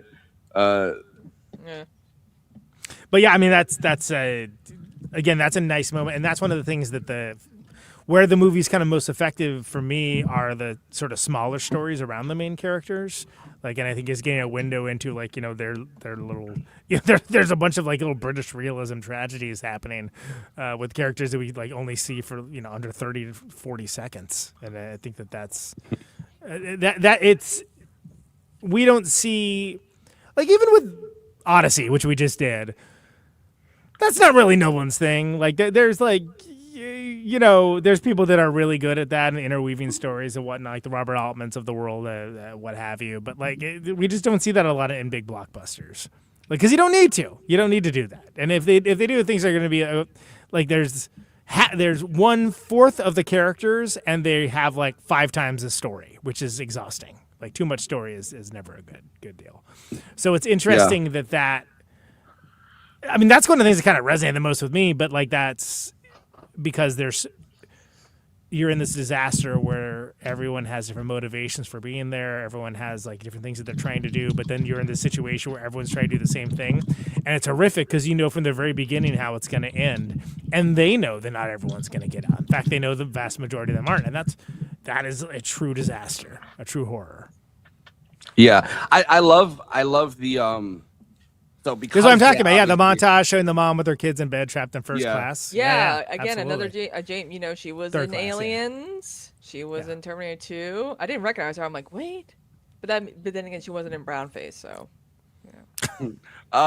I love the I love the detail that they have in the conversation that they kind of just kind of spout off at one point before the ship starts sinking, where it's like obviously this is an unsinkable ship, and they're like, oh well, the lifeboats, we didn't add more lifeboats because it's going to ruin the aesthetics. They're like the aesthetics of the ship. We need this. We want this deck. This is the prime deck space, and if you just stack a bunch of lifeboats here, it's going to ruin the aesthetics. We're not going to sink anyway.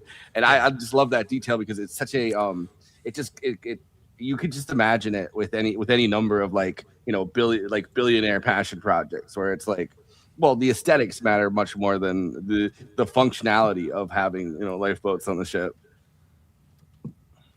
Yeah, absolutely. Let's pick it back up. Rose rescues Jack and they return to the deck where Cal urges Rose to board a lifeboat, claiming he and Jack will board another.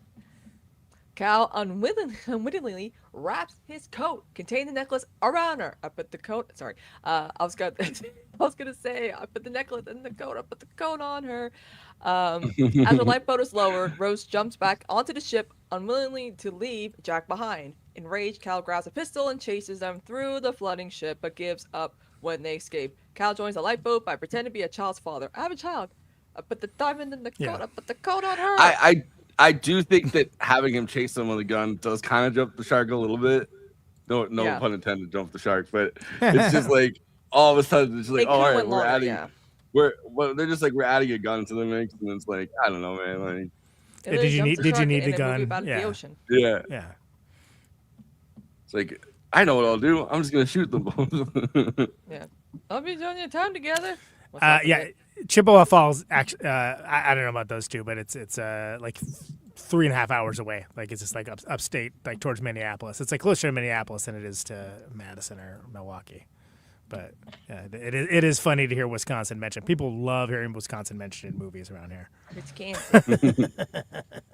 There's a Herzog movie that Strosick where they end up in Wisconsin. And it's anyway a different movie that we're not talking about. But there's the the Canadian version of that, right? Because James Cameron's obviously Canadian roots and stuff. I was watching a thing with that guy that does I think his name's Tom Power that does the TIFF. He whenever a movie plays at TIFF, he kind of does the interviews with whoever comes to that. Mm-hmm. And he's talking about like, oh, Newfoundland mentioned, yeah. I grew up near there, and that reminded me of like the Canadian version of the Chippewa Falls thing. Right. Yeah. Absolutely. We Is it me? we It's up going? to me? Yeah. Last 2 paragraphs, Conan. All right, hold on. Cal turns lifeboat pretending to be a child's father.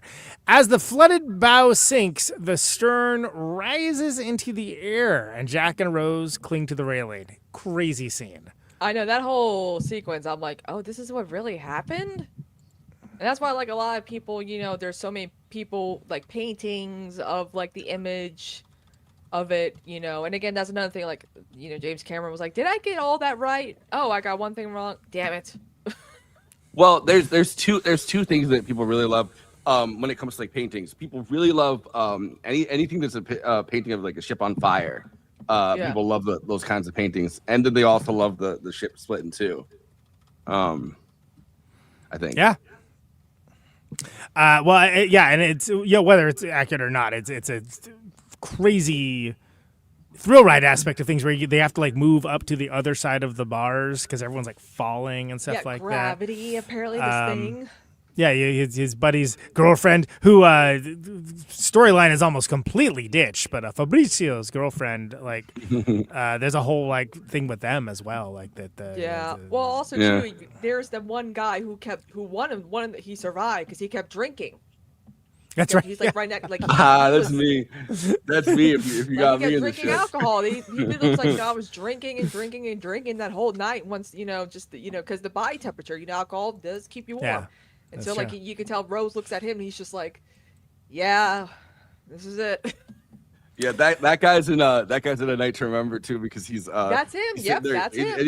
he's taking shots. He's taking shots in his room, Whiskey, and then he yeah. falls back, and he's like, oh. Yep. And it's like I was watching that last night, Playing a and guy. I He survived the Titanic was like, sinking. yo, that's me as the Him ship and sinks. I'm just... Let's just grab whatever alcohol's handy. At least you'd be wasted Yeah. if you're in there. So the ship splits in two, and the stern sinks into the freezing water with the remaining passengers. Again, incredible practical effects work with the place in Rosarita, the Baja Studios, which you can go to. Which thank fucking God too, because it's like, dude, if you had to actually be in Newfoundland. Yeah. Oh my God. Can you imagine? Yeah. So some other, so they also, it's in, let's see, Tomorrow Never Dies, In Dreams, Deep Blue Sea, Weight of Water. Yeah. Master and Commander that have all been filmed there amongst other things. But yeah, it's like, they're very proud of it there. It's pretty funny because it's not a huge city. There's like, it's such a like profound thing when they say it in the movie where it's like basically the water is about to reclaim the ship, and it's like and it's such a profound like we watching it sink back in, and it's like the hubris of these of humankind that invents these kinds of monstrosities and tries to beat back nature by creating a ship that can't be sank, and obviously the ship does sink. It's like the ocean is such a terrifying adversary, and it's like the ocean reclaims its victim, reclaims the moment of hubris that humankind has dared to unleash upon it. Well, and this summary, like, stern sinks the freezing water with the remaining passengers, except for the fact that we get to see so much of it, and we get to see like people falling. We see people falling and like hitting things on the way down. Like it's like whoa, man. Like once the propellers are getting up, it's like, and then Molly Brown's like, God Almighty.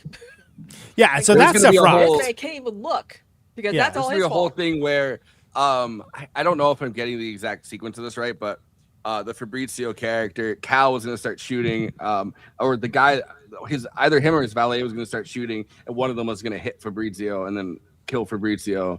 And I think one of the things falls on him, and that's what killed him. Yeah. But in like the original, like in the first script, he was gonna get like basically a cop like taking out somebody and basically. Jack helps Rose onto floating debris and makes her promise to survive and live a full life. Okay, so we got to pause here for a moment to address Because she's like, I'm just gonna fall. And he's like, no, you're not. You're gonna. Again, this is a part that's like parodied. It was in Scary Movie 2 and like 17. Oh yeah, where Yes. he's on the Yeah. Oh no, you don't. Yeah, but I Yeah. I do love. You're gonna have a bunch of babies. You're gonna die warm in your bed at 100 years old. And I'm like, oh, well, there you go. Because that earlier scene where he's talking about like, I love being alive and being alive is great and my life is full and I love being wandering around and living life to the fullest, and everyone's like, here, but it works really well that he's like, all right, you're gonna have to do twice as much living for the both of us. Like, yeah. I mean, so I knew all about this before seeing it, obviously ad nauseum, as well as all the like, they both could have fit on. What the hell? But then also, I mean, the thing to remember too is like, this is freezing water. This is, I mean, even if you were able to think logically and be like, okay, so as a master tactician of as a master tactician of the waves, I understand that like, the distribution of weight has to be. You're not going to be able to think about that when you're like your balls are frozen. Yeah. I mean, to put it bluntly, sorry, it took not to be vulgar, but 15 minutes for those people to die from the hypothermia. So like a lot of the people on the boats were like, we were worried that if we went back now, people were going to swarm the boats and we were all going to be in the water together and die. So they're like, we wanted to come back when things had died down. Literally, they're like, we waited too long. Yeah, well, so on that. She's already gotten hearing drenched. them like hearing the cries get softer and softer made them realize, oh shit, they're all dead. Well, but she's also already gotten drenched in that scene, so she's like, it's if she goes back in the water, she's a goner with the rest of them. It's just by the grace of like having air temperature be hotter, like being warmer than the water itself, and So Jack dies from hypothermia, but Rose is saved by a returning lifeboat and rescued by the RMS Carpathia. All right, a couple things here. First of all, they could have gone back earlier, like all the rest of them, and they didn't. No, and one of the unsinkable Molly Brown, like it was noted that like she Come did on, like, ladies, it's your men out there. Yeah, like she and apparently in reality she went like further than even than that, and like actually commandeered the boat and what have you. But they didn't go back because they were so worried about their own self-preservation that they didn't even bother. And so by the time they do, it's too late, right? And that's one of those things that that's human nature, unfortunately. Nobody would have expected this scenario at that time. So it's like, and only 5 people were rescued. That goes to show that some of those 5 people have resilience. Right. To live. Well, and there's the guy who was drinking. I know there was an Asian man who was rescued. I don't know if maybe there was a woman who was rescued. I know a total 5 people out of 1,500 who were in the water, mind you. Yeah. And there's a real story where that is where she got the unsinkable Molly Brown name. Molly Brown really is in the raft with the her like the first class passengers, and tries to rally them to go back and save more people, and they're just like, no, we're out. I don't understand a single one of you. So Rose hides from Cal and her mother and gives her name as Rose Dawson on her arrival in New York City. Welcome to Ellis Island, where you can change your name and in records be damned. Exactly. Then everything wasn't tracked in the same way that it is today. Titanic is overrated. Review Minions and Monsters. Okay, that's real cinema. Yeah. I mean, Josh, I think the conceit of this is also that I'm hopefully bringing a bit of a fresh perspective, having never seen it before Sunday. So he did give 10 bits to. I think he might have been being a little bit facetious. So okay, yeah. So this is she's rebuilding her life, right? And this goes. Rockets us forward to the present. So in the present, Rose reveals that Cal committed suicide after losing his fortune in the 1929 stock market crash. Couldn't happen to him. Dude, that is such a great I feel like it's almost it's almost a meme where it's like after this he fucking killed himself, he died, like, you know what I mean, like just Poochie died on the way back to his home planet, right? Exactly. Yeah. It's like that level.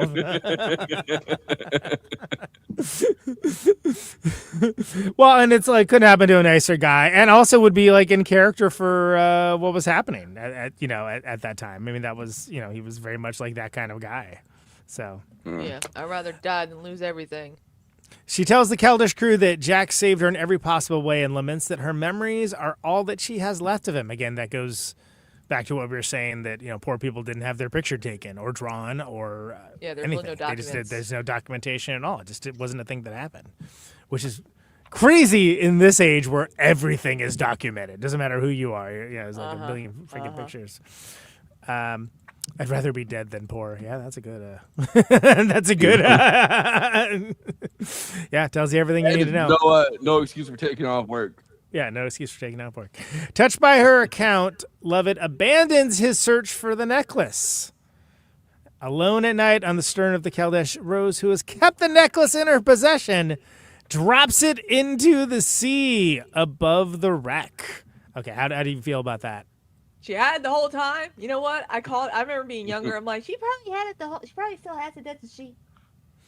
Well, but it didn't show, it's kind of a MacGuffin, right? Everyone's trying to get it. Again, there's that great deleted scene with the ex-Pinkerton dude, like, basically doing armed combat in the ballroom as it floods, which is a fantastic scene, but it's like, it was way too long for it to be in that movie. God, they didn't go with alternative ending where they found that she did have it the whole time. He's like, can I just touch it? And I'm like, it's just like the Hope diamond shaped like a heart. It's whatever. Yeah, there's an alternate ending, is what Christina's talking about. After the fire, not everybody has seen this movie to the level you have, Christina. So what she's talking about is the alternate ending that, it's like it's so discovered funny. that she has it, and like, I don't know. It's cast it in the fire, destroy it. No. Yeah, exactly. Just makes up Lord of the Rings with it. Someone must have done that, right? I feel like any possible memes for this have been done at this point. But that's a good one. If not, it is my own, my precious. Anyway, she drops in the sea above the wreck. Later, as she lies in her bed, photographs of her dresser depict a life of freedom and adventure inspired by Jack. Good for her. Good for her cinematic universe. Aboard the pristine Titanic, a young Rose reunites with Jack at the grand staircase, applauded by the passengers and crew who died in the sinking. There's also Titanic. discourse of whether or not she was dreaming or she Imagine. died. And I'm like, come on. There's signs that Imagine, she died. She's dead. You guys not spoil the movie. It's like the Odyssey. It's like, sorry, the spoiler statute of limitations is passed. Like she's It's young. it's reverse Mordor. Yeah, oh god. Like Cast it in the water, destroy it. She dies. I don't know why people think she's dreaming. She was supposed to die old and warm in her bed. She told the She's story. 100. She's 100 and something years old. Yeah, she puts the necklace back in with the wreck. All the people who died on the ship are there. This is heaven to her. She's with Jack again. Everyone's happy. Yeah. The end. Gets me every time. She's down in Hades, and it's the same scene Yeah, from the Odyssey, and he's like, you didn't let me on the door, and she's like, no, the door would have sank.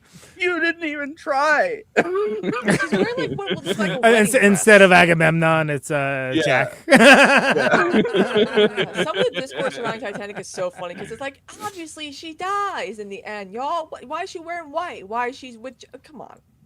There's a funny version of, because it's great she has lived this full life, but it's like imagine he dies and then she survives. She's like, you gotta live for the both of us. You gotta live a full life, and then she doesn't.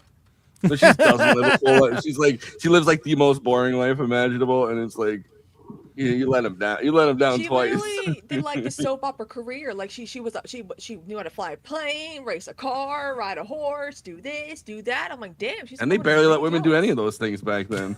I can't even do them today. Exactly. Good for her. Do this, do with that. She probably knows how to dig up a grave. Let's see. She's guy waiting 80 years to fight with his girlfriend. Very good. Yep, excellent. She's voting for like Woodrow Wilson, and she's like, I'm doing this for you, Jack. For you. Would have gone down different if I was there. Okay. Okay, Mark Mark Wahlberg. Wahlberg. Yeah, exactly. We get you. Mark Wahlberg would have kicked the ship. Also, Mark, who was it? Who was supposed what do you to play mean? Jack What? again in Titanic? He's like Mark Wahlberg's like, what do you mean the ship needs to go faster? Slow the ship down. Jason Statham in Titanic. By the way, they do the meme where it's he was just 2 days from retirement. Basically, like, they always do cops where it's like he was 1 week from, because it's the captain's last voyage, and he's like, for my last voyage, and they're like, yo, make the ship, wouldn't it be great if for your last voyage you made the ship go really, really fast? And he's like, I don't think I should. And he's like, this thing was he's meant like, to sink. but you could make your ship go really fast and then retire and be like, I made the ship go fast. It's like, okay, I guess. Like, that does sound like a good way to retire.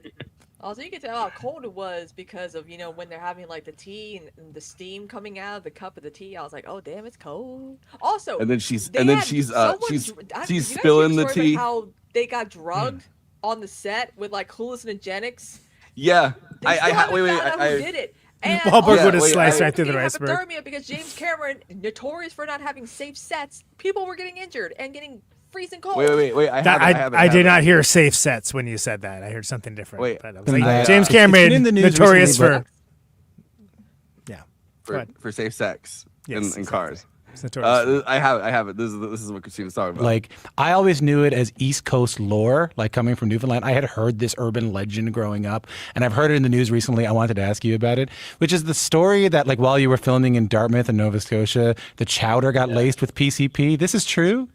This is a 100% true story. Let me tell you, you haven't lived until you've been high on PCP, which, by the way, I do not recommend to anyone, even stoners. There was a little tiny hospital in, I think it was Dartmouth, with like 85 crew members. Yeah.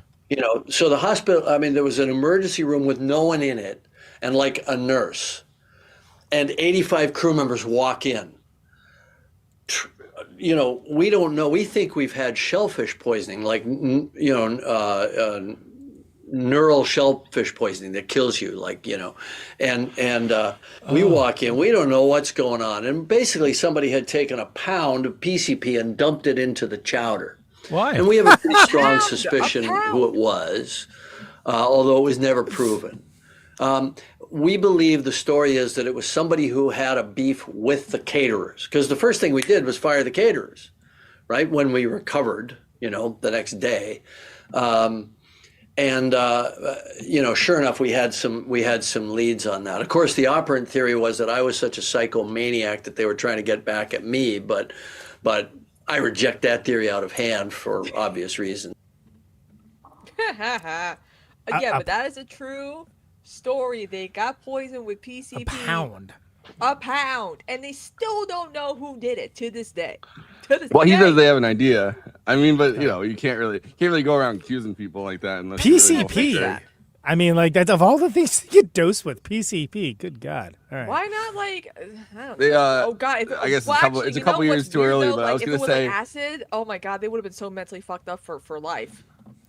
I was gonna say it's a few years before it, but I was gonna say they watched the Wayne Brady episode of Chappelle Show where he's like, David Hayes, he's like, I didn't know you like to get wet, Dave, and he's like, that's PCP. There you go. All right, so Letterboxd, of course, is a site for film lovers talk out with and to each other about the films that they love, maybe the films that they didn't love, maybe the films that they just explain the many scenes that they cried at again and again, over and over and over again, especially for this movie. And then I cried again when they were on the ship, and then I cried again where they said I'm king of the world, and then I cried again where they were having sex in the car. Yeah, pretty much.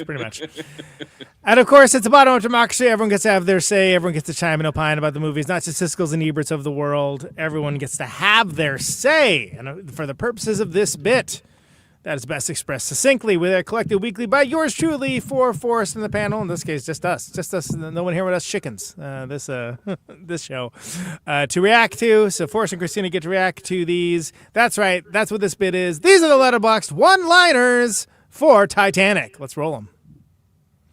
I was doing so well until, gentlemen, it's been a privilege playing with you tonight. At which point I proceeded to sob violently for the remaining 45 minutes. Yeah, it's for It is. Yeah. That's a pretty Conan moment. Seeing the Macy's Yeah. owner, seeing the woman Except for with the 2 kids. Conan's equal opportunity, so he would be like gentlemen and women. Right, exactly. That's true. Actually, that's true. Yeah, you're not wrong about that. Just kept going down. Who dares? Also, shout out to Victor Gabor for Wait, no, playing, you know what Mr. song you Andrews. play He on the did a way really good down? job. You play that? ooh, ooh, ooh, the commuter. Of course, I think it changes the whole atmosphere of the sinking, but Yeah, exactly. Well, everyone's like, wait, I'm not gonna get a late one. I want to hear this. I want to hear what the set. yeah. Hold on, this one cooks. Let's hear. Ladies and gentlemen, tonight's entertainment on the ship, Green Day. There's Wake Me Up When September Ends. Oh, Yeah. Oh man, can you imagine if it was like no. Wake me up when the ship Yeah, that's what I said. has Wake me, sinked. ladies and gentlemen, Limp Bizkit. Oh God, no. ladies and gentlemen. I'm jumping off before the ship sinks. If they're It's gonna gonna say everyone just starts jumping. Oh no way! It's got the covers. it's Mar-a-Lago on Look the at how water. cold the water is. It's Kid it's Rock, Mar-a-Lago. everybody. Yeah, Just that's playing what us I was- out. That was gonna be my I'm that was gonna shooting be my myself joke. in the I was head. gonna say it's Mar-a-Lago Sorry. on the Give me that water. gun. And it's kid. You just say bomb chicken whatever is fucking. Bomb, Yeah. oh my God. Bomb with a bomb. That's enough of that. If Christopher Nolan ever directed this film, he'd get everyone on a Titanic replica in the middle of the Atlantic Ocean and then build an iceberg so he can sink it to make it as realistic as possible. Amen. You know what? Josh was talking about a remake of Titanic, but with black people. No offense, but I feel like Christopher Nolan would be the best to make a remake of Titanic. Because he'd be like, we're doing this the hard way, the real way. We're gonna make it as accurate as possible. And James Cameron's Well, like, they I know said- for being a dick of a director with not the safest conditions, but Christopher Nolan's probably worse. They said that the siren song scene, the guy was like sick, like he had food poisoning or something while it was happening, and they just had the guy keep jumping into the water over and over again during the siren song. He's like, Yep.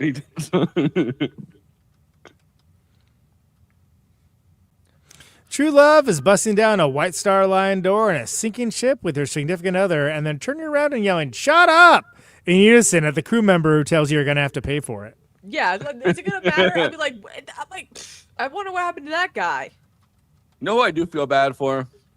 There's the one she's running down, she's trying to find Jack, who we didn't the summary didn't even talk about how he was handcuffed to the thing for a minute there. Yeah, and like he has As to get the ship- axe and like Yeah, you the know. lights go but off. she's trying and there's to parts find that him. are filled with water, other parts that are not. And that one guy is like dragging her, and she just finally punches him. I'm like, damn, girl. Yeah, look that's at what you." that's what I was gonna say. That's the guy I feel bad for. The guy that she punches the guy in the face, and he's like, "Well, I'm out of here." Yeah. Like, damn, I was just imagining hell like with you? I'm just imagining trying to get out of there and like dragging her, and then like because you try to help her, and then she just punches you in the face. You're like, Yeah. women, I'll never understand women. Escape room when? Oh, Titanic edition. That would be fun. I think as long as it. Can you imagine this movie being in 4D? Oh man. Well, does the escape room start and you're handcuffed? One person's handcuffed to the radiator as the room starts gaining water. Yeah, that's the escape room. Yeah. Yeah. You gotta get the axe and not pull a saw. Saw, everybody. That's the joke. Saw. Thank you. Yeah, Torture porn. he's like, I trust you, and I'm like, I wouldn't trust her. What other choices do you have though? I mean, it's, I know. I've never quite swung an axe like this before, but I think I could do it. Be like, I trust you. And it's like, I'm all right. I like. Not afraid to watch this on a plane because there's no icebergs in the sky. I feel like But I you're- wouldn't you're- watch it- I you're- wouldn't you're watch it not on a as cruise safe ship. in the air than you are in the water. Because water is a form of matter that's somewhat more stable than. Well, air is a form of matter as well. But it's not as safe to be up in the air. But not, if I put on my life jacket, I'll be safe. Yeah, in the you put air. your life jacket on, and you'll be fine on the plane. See, but there is a version where it's like, oh, we didn't think this plane would ever fall down, so we didn't bring enough parachutes. Yeah, right, exactly. Like, sure, yeah. Women and children first. And then he's grabbing a kid. Yeah. The James Cameron guy is quite the up and comer. Nice to see what he did with such a small budget. Titanic back rooms. Oh boy. Rose is really sitting there floating with her pointy pumps still fixed to her damn feet. After all that, Miss Ocean even sucked them under, and she kicked and kicked, and those pumps still stay clutching her feet. Forget about that big fucking boat. Those heels are the most true unsinkable ladies in this story. Amen. Everyone hang on to my feet. That'll help. Tarantino just pops up. Me and the twink I pulled by being suicidal.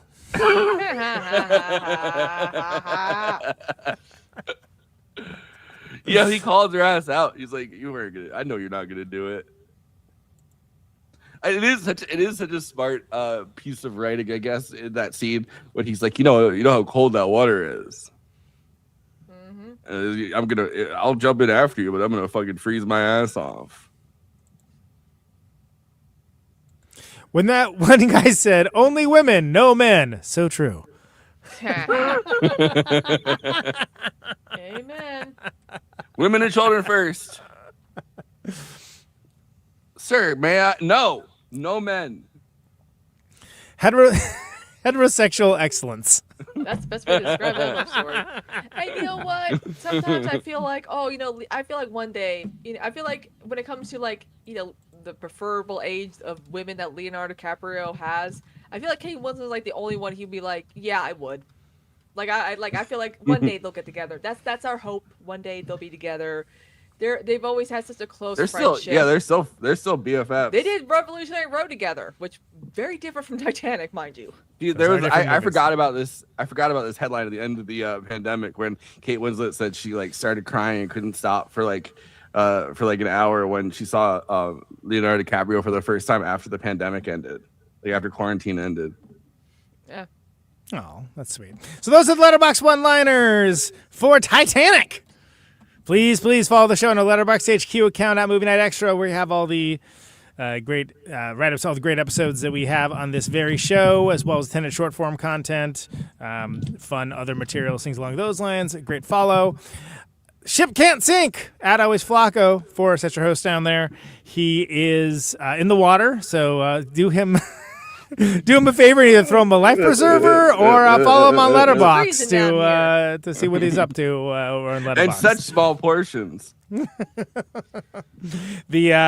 can follow him and see along for his journey, which has been many blockbusters. But I think you just did. You mentioned the other movie, the A Night to Remember. I did that. Night to Remember. Yeah. So follow along for his journey. I would definitely recommend that to anyone who likes Titanic. I've seen version of it with I've seen scenes from it, but I've not seen the whole thing, so I don't count that. It's on YouTube as the full thing's on YouTube and it's 1080. Mm-hmm. Oh, there you go. That's Adam Kristina over there, Iceberg Truther. She's Adam Kristina and has been doing some vlogging here and there as she feels so fit. Come on, people. Icebergs don't melt steel beams. Well, you know what's interesting? They actually have a photo of the iceberg after the Titanic sank. They're like, this is the iceberg that's not the Titanic. You can see the paint. It's taking a selfie. After all that. Here's the paint. It's like that guy that took the picture at the Holocaust Museum, but it's the iceberg taking a selfie. Yo, do you remember when the guy was playing Pokemon Go at the Holocaust Museum? He took a picture of he was catching that ghastly Pokemon or whatever in the Holocaust Museum. I'm at Conan Neutron. You can follow me on Letterboxd as well. I'm the unsinkable Conan Neutron, and so you can find. I'm going to publish my log after the show of this movie, as well as I said, like Who sinks? I'm the one who sinks.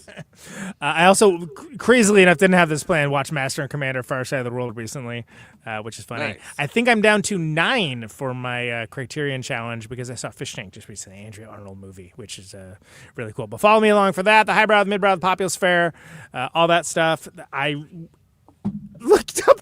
I was trying to look up showtimes for Teenage Sex and Death and Cat Miasma, the new Jane Schoenbrunn movie, and then I got like you can't look for this. Like this is restricted material. We're gonna get reported. I'm like, I'm just trying to find the movie times. It's what the picture's called, which I think is kind You're of not funny. allowed to have. You're not allowed to have teenage sex and death anymore. Apparently, Because of woke. yeah, Because of woke. apparently, I don't know. But I'm looking forward to I seeing always that. I read it every time. I read it every time as I can't Mishima. Get Mishima, yeah, great, yeah, that's good. And I'll see Spider-Man at some point. I don't know if I want to see it opening weekend or anything, but yeah. So follow me along on Letterboxd there. Forrest, let's hit it with the plugs, baby. If you're watching us on YouTube, please like and subscribe, and then hit the bell to get notified whenever we're streaming. And we'd humbly request that you watch the video to the end because it helps us with the algorithm and helps more film fans to discover the show.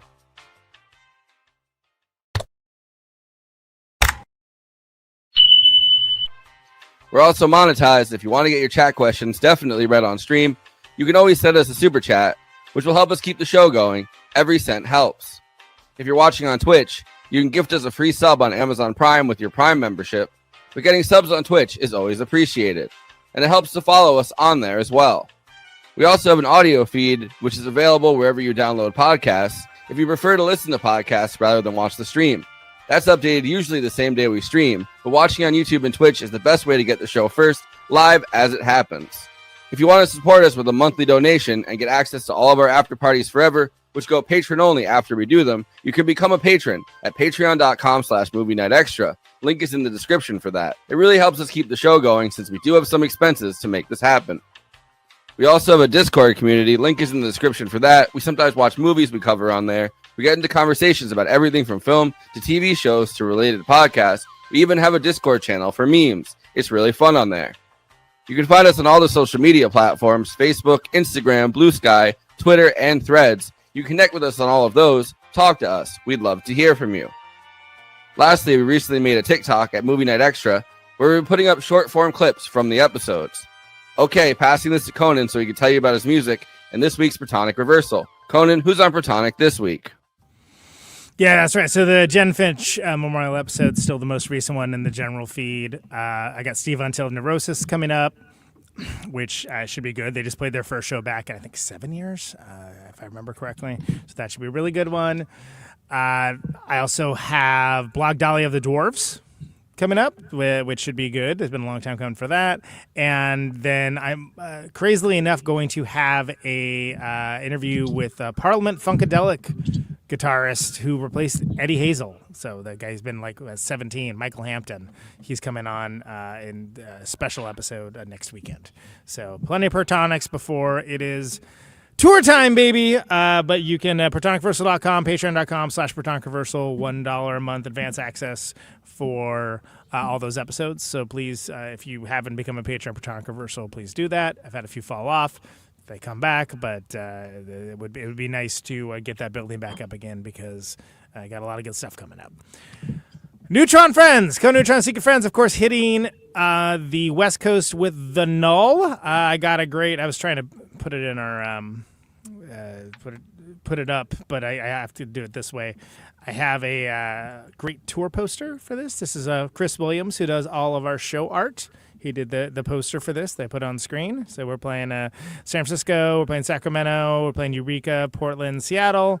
All these are with The Null, who's Jacob from Victory and Associates, my old band. So very excited to play all these shows with them. If you're in any of those places, please consider coming out or letting someone know about it. And if you know me from the show, come say hi, or just come say hi anyway. I have some, so there's Chicago, Milwaukee, Minneapolis as well. I don't have posters for that up right now, but I suppose I can share this. Here's the art for Caterwaull West, September 4th and 5th, 2026. Revealed for the first time ever, because I got the poster about 2 minutes before we went on air. That is in Los Angeles, Permanent Records. We got a little Jet Jaguar there for you. You got Cosmic Kid and Hillbilly Devil Speak, Jumpstart Plowhards with Mike Watt, Action Friend, Astral Jets with Dez from Black Flag, Elfin Rifle, Gatheus, Mike Watt and the Second Men, Secret Friends, Mod Pods and Leopold. Go to caterwaullwest.com or Permanent Records, the website, to buy tickets. They are $25 per day, $30 at the door, $40 2-day, and $50 at the door. So it should be good. Permanent Records is a great venue. This has been like the least well-kept secret ever that I've been doing this, but that's great to have some art for it.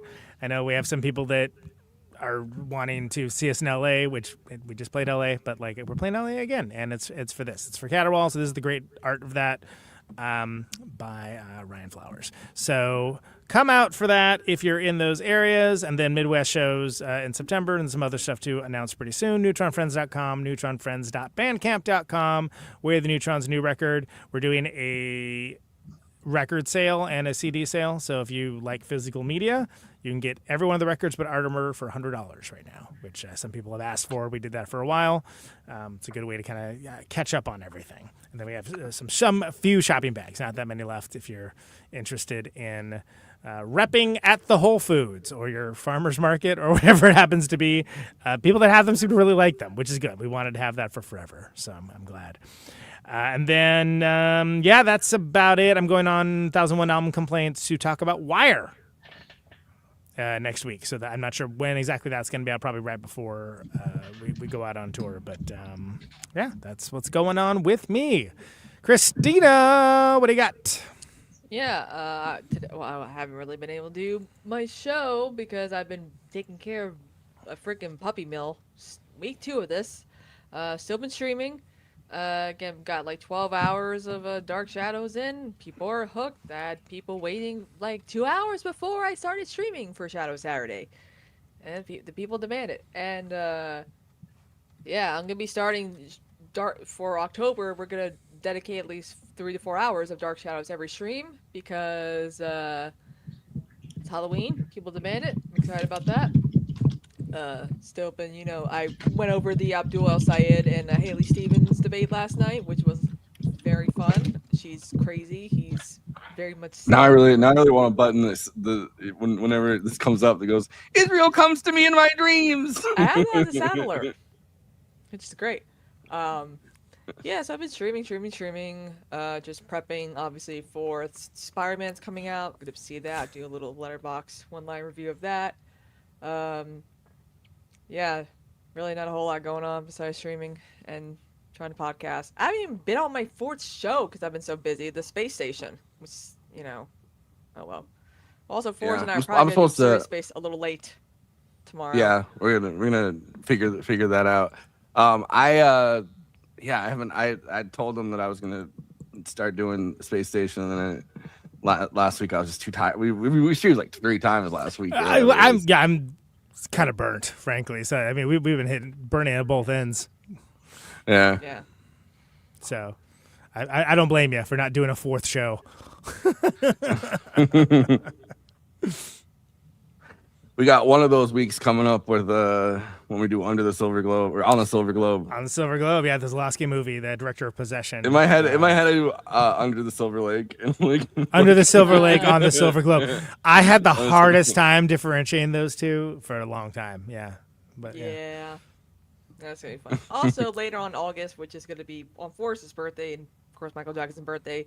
Going on with Josh at the afternoon to discuss Ghosts, Michael Jackson's magnum opus of a short film, in my opinion. Oh. Well, actually, it's a fact. I thought you meant Ghosts, the movie with Demi Moore. Ooh, we should cover that one. That's the worst movie, though. Yeah. I forgot. Tony Michael Gold's that Jackson? guy in that. No. You mean the ghost of Michael Jackson? Did you see that? Did you see that TikTok? It's like the guy is like, I am the ghost of Michael Jackson. Bing bong. Oh God. That guy. Don't get me started on Fabio Jackson. Okay, anyway, but also today went over. Hello, I am Fabio with Alex Jackson. to talk about like Comic-Con and the debate and stuff like that. So that was fun too. All right, hell yeah. So yeah, we'll let everyone know about Absurdity Space and what time we are going on. But yeah, Kristina, let's hear what like 18 million years of 18 million viewings of Titanic discourse all summed up in.